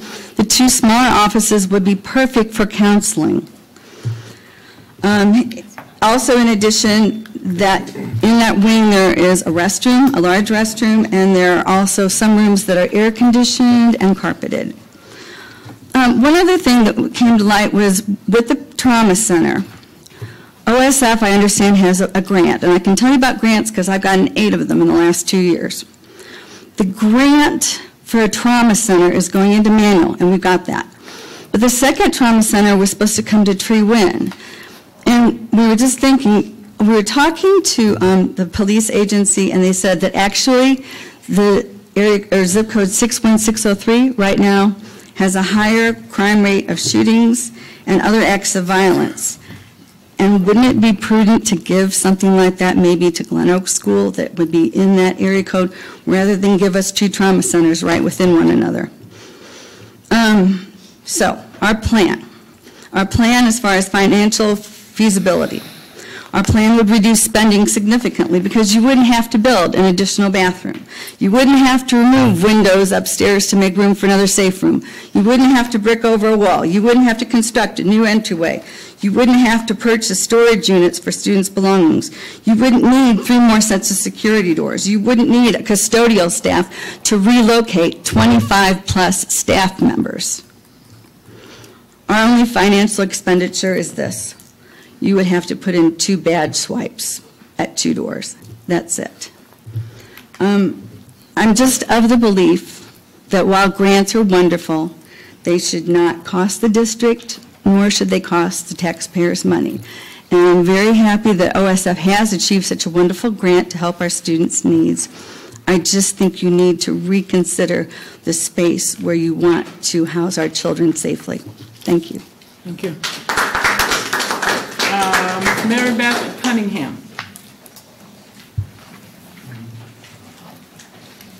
Sorry, I just figured the solution right after would probably be a better fit. I'm actually here, Mary Beth Cunningham, 6219 North El Dorado Drive, 61614.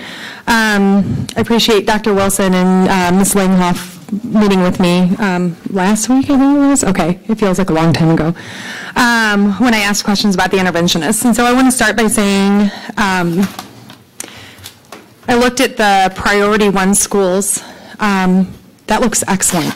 I mean, I couldn't have made it more. I highly agree with saturating everything, the most at-risk schools or the most high-priority schools with services. That makes logical sense. So excellent. I wouldn't want to change a thing unless we wanted to add more, which would be great. Priority 2 and priority 3 schools, I still don't know where the services are going to be supplemented. I know that there's been mention of tutoring, and I know that nothing's final. And when we mentioned last week, when we met last week, I asked the question, is it possible to keep at least 1 full-time interventionist at each school? And the answer was yeah. And I said, well, is it probable? And the answer was 50-50. So I'm here trying to appeal to the 50% of keep at least 1 interventionist at each school. Currently the North 6 schools have that third that you guys talked about. And it's not an interventionist, they're working with the coaching. So to my understanding, they're teaching staff how to properly intervene. Is that accurate, I think? Okay, and to build their abilities. I'm a daughter of teachers and a granddaughter and a great-granddaughter of teachers. And maybe I was spoiled, but my teacher parents who became an administrator parent, at least one of them, they knew what they were doing. But when they had 30 kids in a classroom or 25 kids in a classroom, they needed some extra help. And the resources we're talking about should come in the form of services per kid. And it's got to be beyond a tutoring once or twice a week, or, tutoring is much different than enrichment.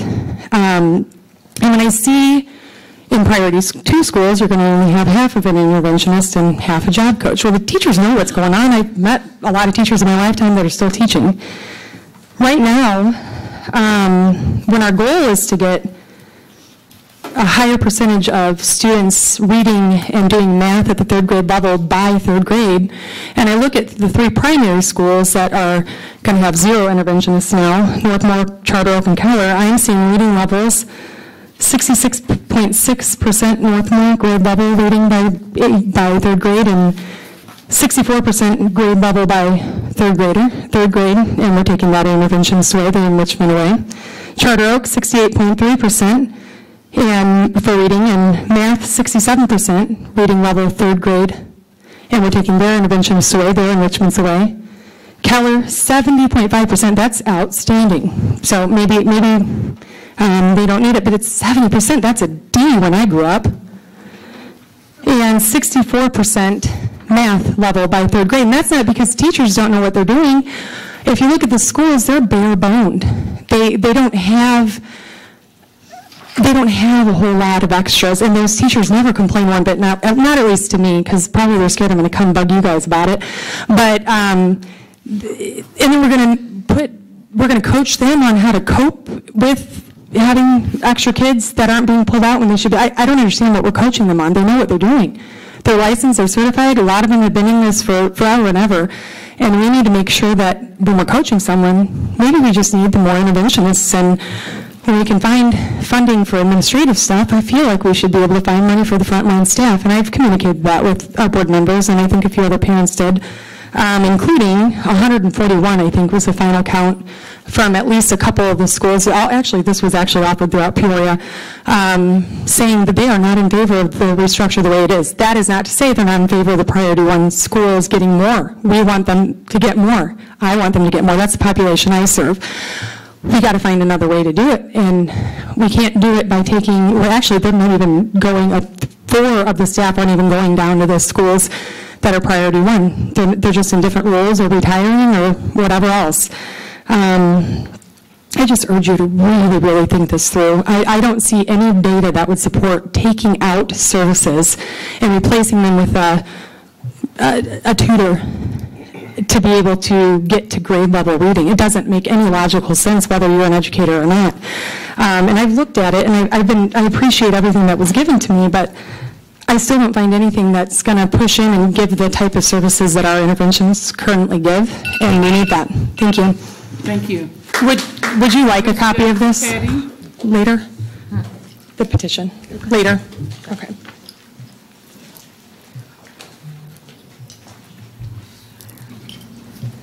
Good evening.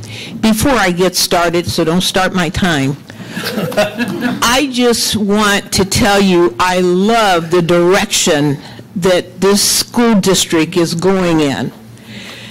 It's wonderful.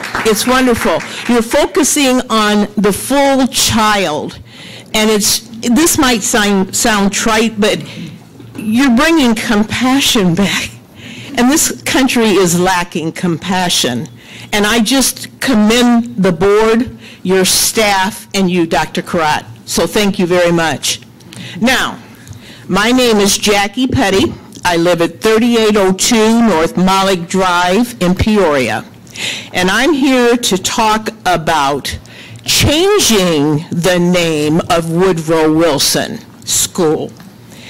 And I was here last board meeting, and the two building co-chairs were to bring their report about the name change, and they were at an impasse, and so they were given the command to go back and come back with a recommendation.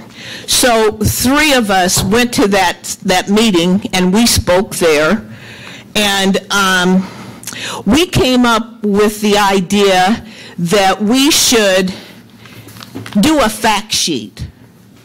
Give the facts on Woodrow Wilson and the facts on Maud Saunders, who has been recommended to replace the name of that school.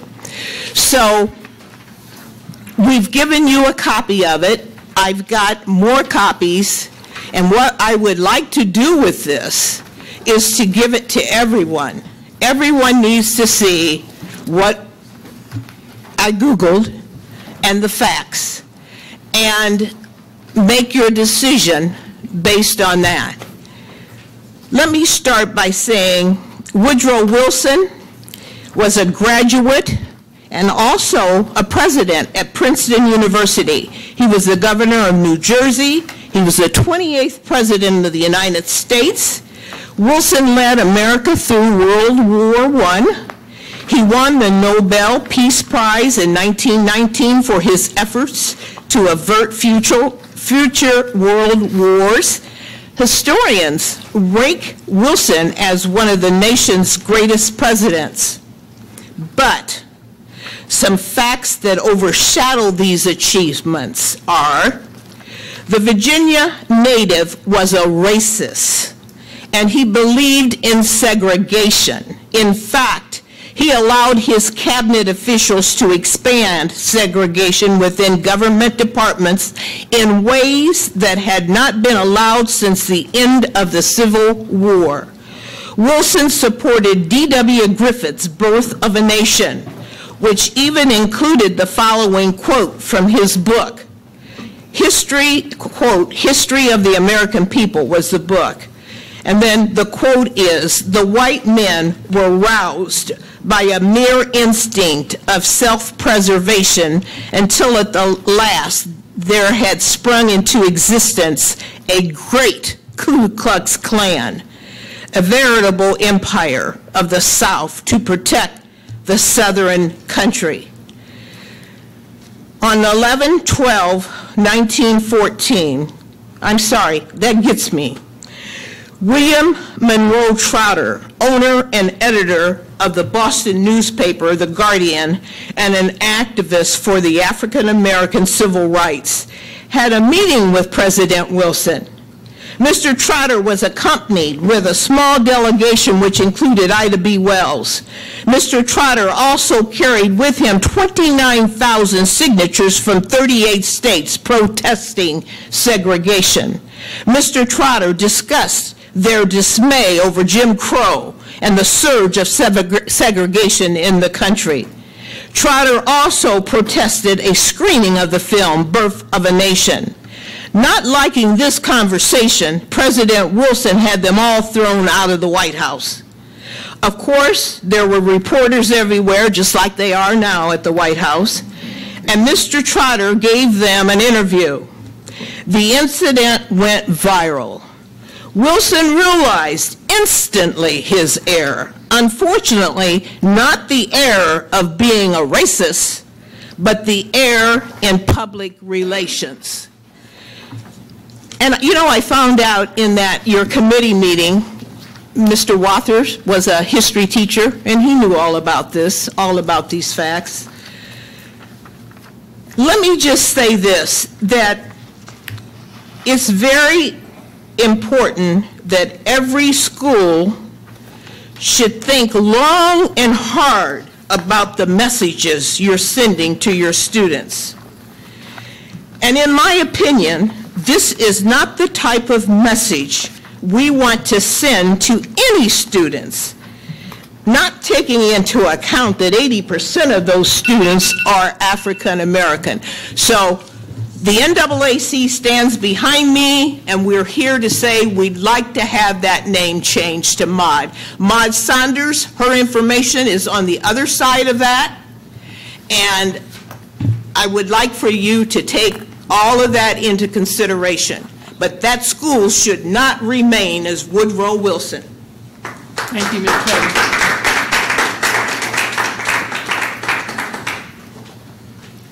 Dr. Karate, any response to audience presentation?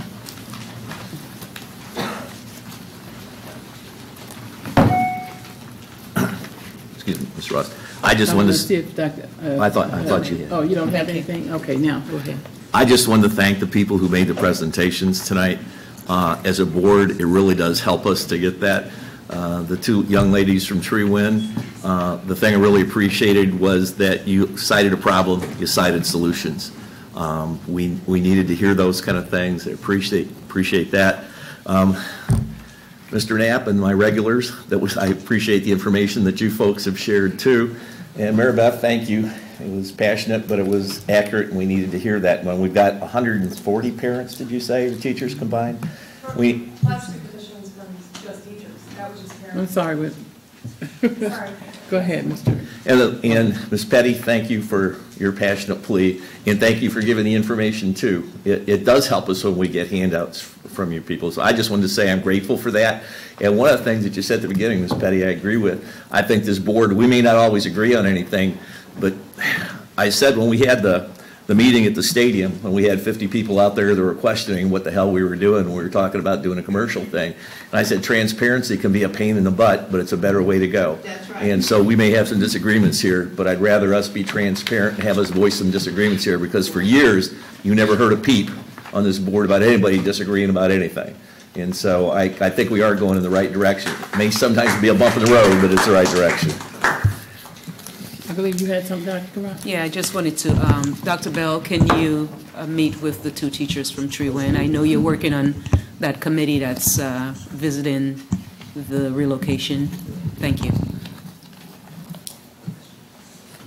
Dr. Bob. Thanks, Dr. Karate. Actually, I was wondering if you could help out on, would it be possible, not now, but at some point, to have a conversation with legal about the comments regarding tree wind, risk analysis? You know where I'm headed with that. Yep, and there's a committee working on that, so. Yeah, I'd like to, if we could have a report on that, or at least some feedback on that. We'll Great, thank you so much. You're welcome.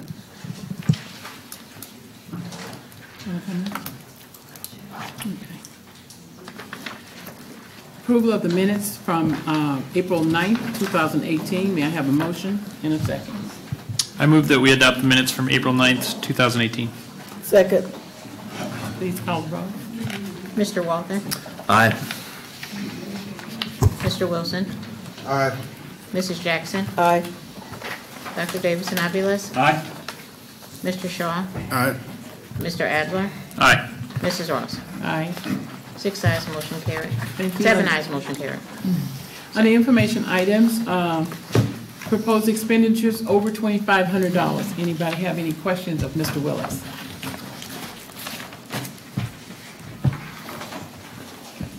Okay, thank you. Report of request under the Freedom of Information Act and the status of such request. Thank you, President Ross. Since our last board meeting on April 23rd, we received 0 Freedom of Information requests. There were 4 pending, noted on April 23rd. 2 of those were filled. To date, we have received 17 requests for a grand total of $1,570. Thank you. Thank you. Action items. We have 12 items on the consent agenda this evening. Item number 1 is the gifts to the school district. This meeting, $428.45. Year-to-date, $63,654.88. Item number 2 is the payment of bills. Item number 3 is the payment for travel. Item 4 is a board travel request for the Great Lakes Turn Conference. Item number 5 is the Human Resources Report. Item 6 is a memorandum of understanding with the Peoria Federation of Teachers, Local 780, regarding Grow Your Own Teachers Initiative. Item 7 is the manual HVAC abatement, Phase 2. Item 8 is the first student contract for Bloomington Transport. Item number 9 is the Equal Opportunity Schools contract. Item 10 is Orton Gillingham training. Item 11 is Edgenuity. And item number 12 is the Houghton Mifflin Harcourt resource adoption for grades 4 and 5. And that is the entirety of the consent agenda. Are there any items on the consent agenda that any board member would like pulled for a separate vote? Mr. Walter. Number 5 and number 8. 5 and 8.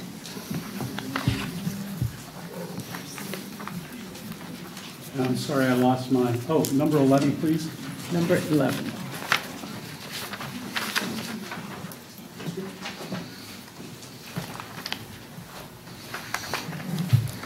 Any other items that any board member would like pulled for a separate vote? Seeing none, may I have a motion and second for all items except I would like to pull number 6 no, I don't want to pull it, I'm just going to ask a question. So 5, 8, and 11. I move that we adopt the consent agenda with the exceptions of items 5, 8, and 11. Second. Okay, under discussion, any discussion on those items? I just have a clarification on one. I'll be supporting it, but I think that we need to, maybe I just didn't read it correctly, but the one memorandum of understanding with the Federation of Teachers on the Grow Your Own, somewhere it probably should say a day of the week. It implies that it's every day of the week. That's right. It's not on here, but that it says one day out of the week. Right. That is correct. What is correct? It's every day? Every day of the week, because of the nature of the work that needs to be done. Okay, so it's not Fridays only. It's Friday currently, but next year is every day. It's Friday currently, next year it's every day. Okay. And then how we have some measurement tools set up for that, right? That's correct. Okay. That's correct. Okay, great. Did you have something?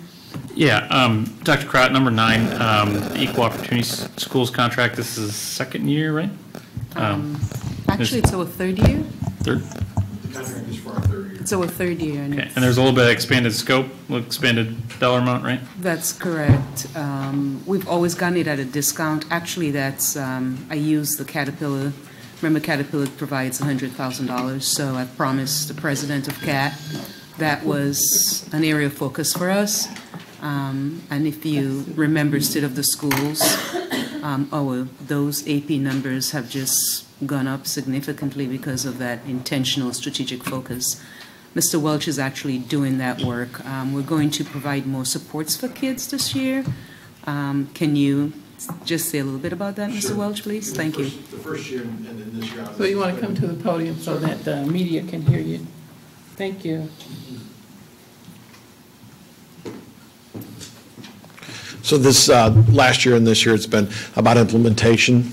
And as Dr. Karat shared last week at the State of Schools, it's been very, very successful, highly successful. Moving forward, we want to build sustainability. And to build sustainability, we want to address the culture. And that's where we're going in for our third year of the contract, which is going to be a little bit more money in terms of working professional development, partnering with like-minded school districts such as Springfield, in terms of building capacity and addressing culture. Okay. And how do we intend to, I guess, monitor it? What does success look like at the end of the third year?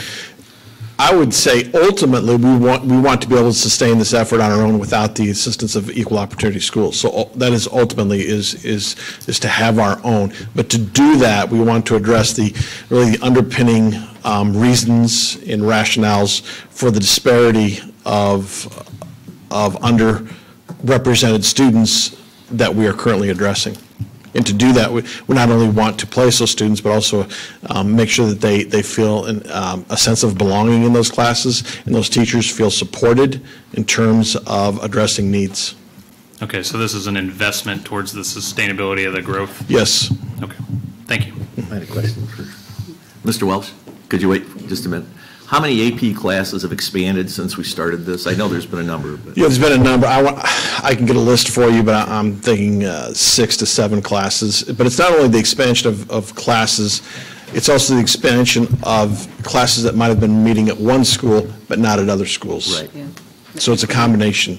And there are many, many benefits and values associated with our relationship with the EOS. We expect to see a definite impact on our SAT scores.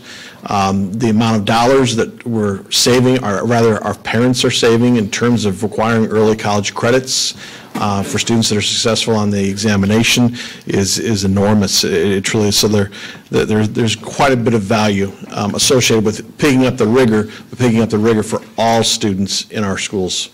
No, I agree. I stopped down at Manual today to see this one student, and I appreciate Dr. Karat, because when she first came on board, one of the things we had in common was we wanted an increase in the AP everywhere, and the person I went to see was coming out of an AP class at Manual.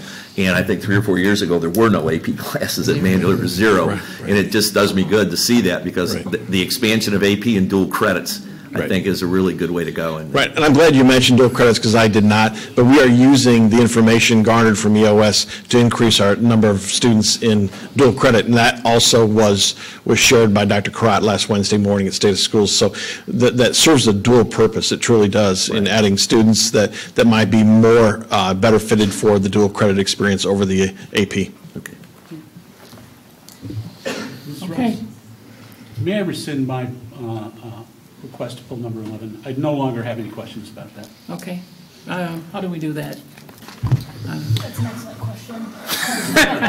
Well, she doesn't have an excellent answer. Why don't we, and you've already pulled it. We've already pulled it, so we have to have your discussion and go ahead and. That's just what I thought. Right away. Okay. All right. May I have a roll call on all items except 5, 8, and 11? We just did the discussion, now we need a roll call on it. We had a motion and a second. Mhm. So, Mr. Walter? Aye. Mr. Wilson? Aye. Mrs. Jackson? Aye. Dr. Davis and Aviles? Whoops. Oops, I meant aye.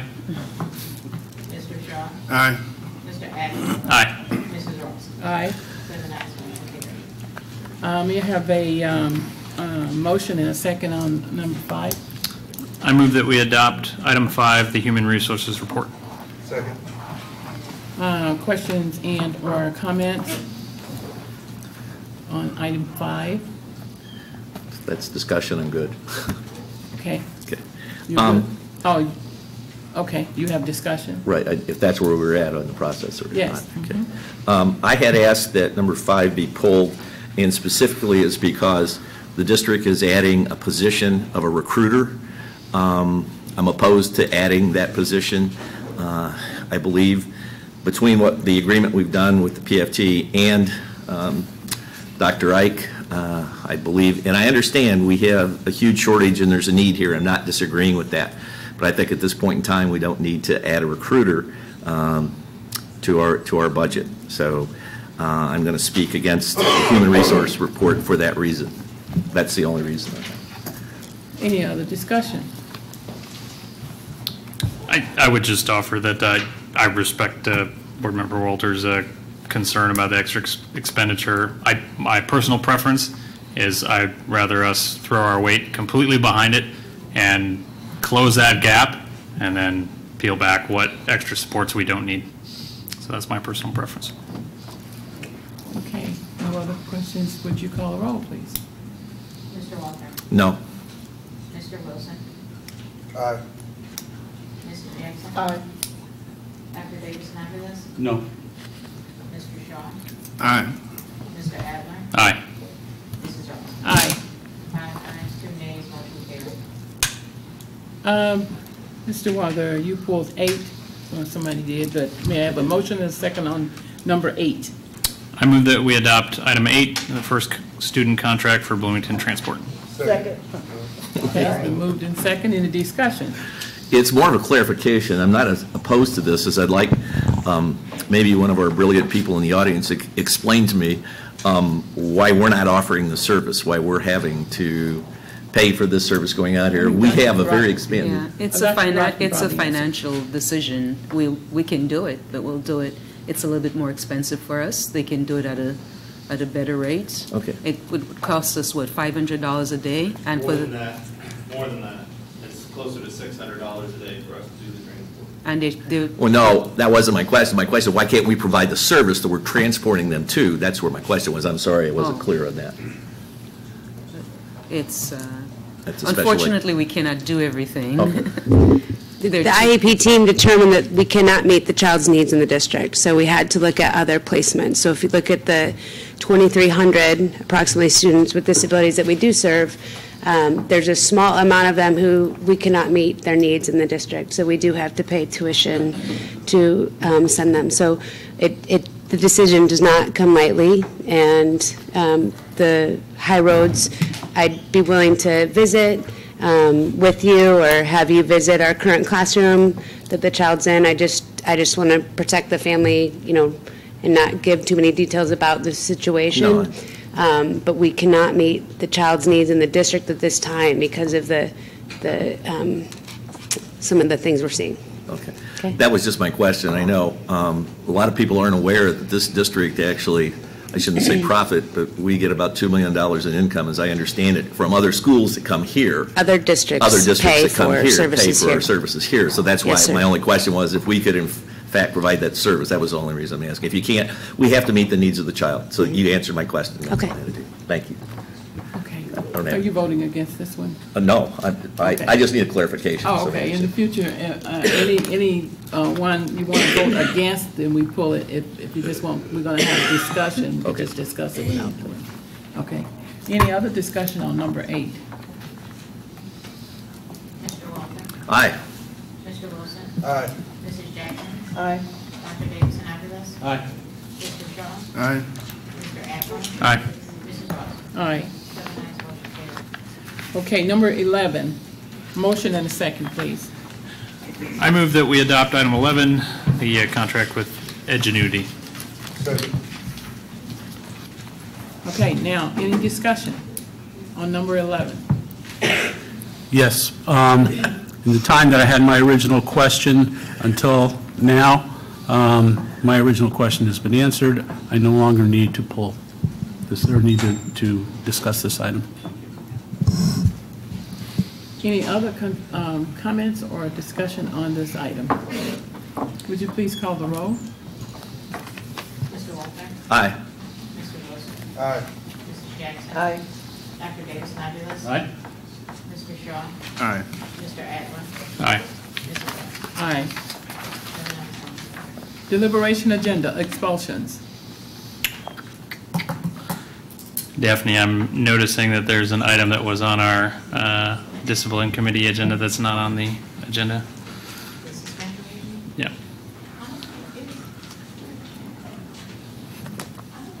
Oh, I guess it should. Yeah. Shannon didn't know. All right, I'll do it after the other two. Okay.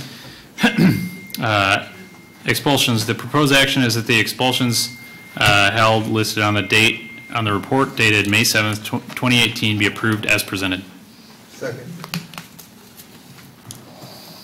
Mr. Walter? Aye. Mr. Wilson? Aye. Mrs. Jackson? Aye. Dr. Davis-Navitas? Aye. Mr. Shaw? Aye. Mr. Adler? Aye. Mrs. Ross? Aye. 7 ayes, motion carried. Expulsions with the expulsion to be held in abeyance. The proposed action is that the expulsion with the expulsion held in abeyance listed on the report dated May 7th, 2018 be approved as presented. Second. Okay. Mr. Walker? Aye. Mr. Wilson? Aye. Mrs. Jackson? Aye. Dr. Davidson Aguilar? Aye. Mr. Shaw? Aye. Mr. Adler? Aye. Mrs. Rose? Aye. 7 ayes, motion carries. Suspension review. I move that we uphold the suspension approved at the April 9th, 2018 meeting. Second. I'm sorry? Well, it's not on the actual deliberation agenda, so I'm not sure that we can take action on it without it actually being on the agenda for approval tonight. It was listed on the original one, but, Was it listed on the original agenda? well, not the ones that not this one. Okay. Okay, Which so, one did it appear, what agenda did it appear on? It definitely appeared on the discipline committee agenda. Okay, yeah. okay. And I wasn't in closed session, so I'm sorry, No, I'm you're not not. familiar with it, but I just to be on the safe side, I don't believe that we should take action on it without it being on the deliberation Okay, agenda. so we'll revisit next week. Withdraw and revisit. I on withdraw this. my motion. Thank you. Where am I? Discussion items. Are there any discussion items? We don't have anything listed. Presentation and suggestions by board members. Reports of committees, board committees. Mr. Shaw, you have a meeting coming up? I do let me get meeting dates. Policy committee? The next policy committee meeting will be May 16th at 9:30. That's Wednesday, May 16th at 9:30 a.m. Okay. Other, Mr. Waller? We've got a building committee meeting on the 24th at 9 o'clock on the 24th, Thursday the 24th. And I do have a question for the policy committee. With my esteemed colleagues, are they ever going to report out on the TASER policy? It was a question. Still in progress. It's still Okay. in progress. So we are working on it. We like to get things just, make sure everything's. Anything else for, I had a suggestion, but I will bring it to the superintendent's attention. Other than that, anything else? For the good of the order? I move that we adjourn. Second. All in favor?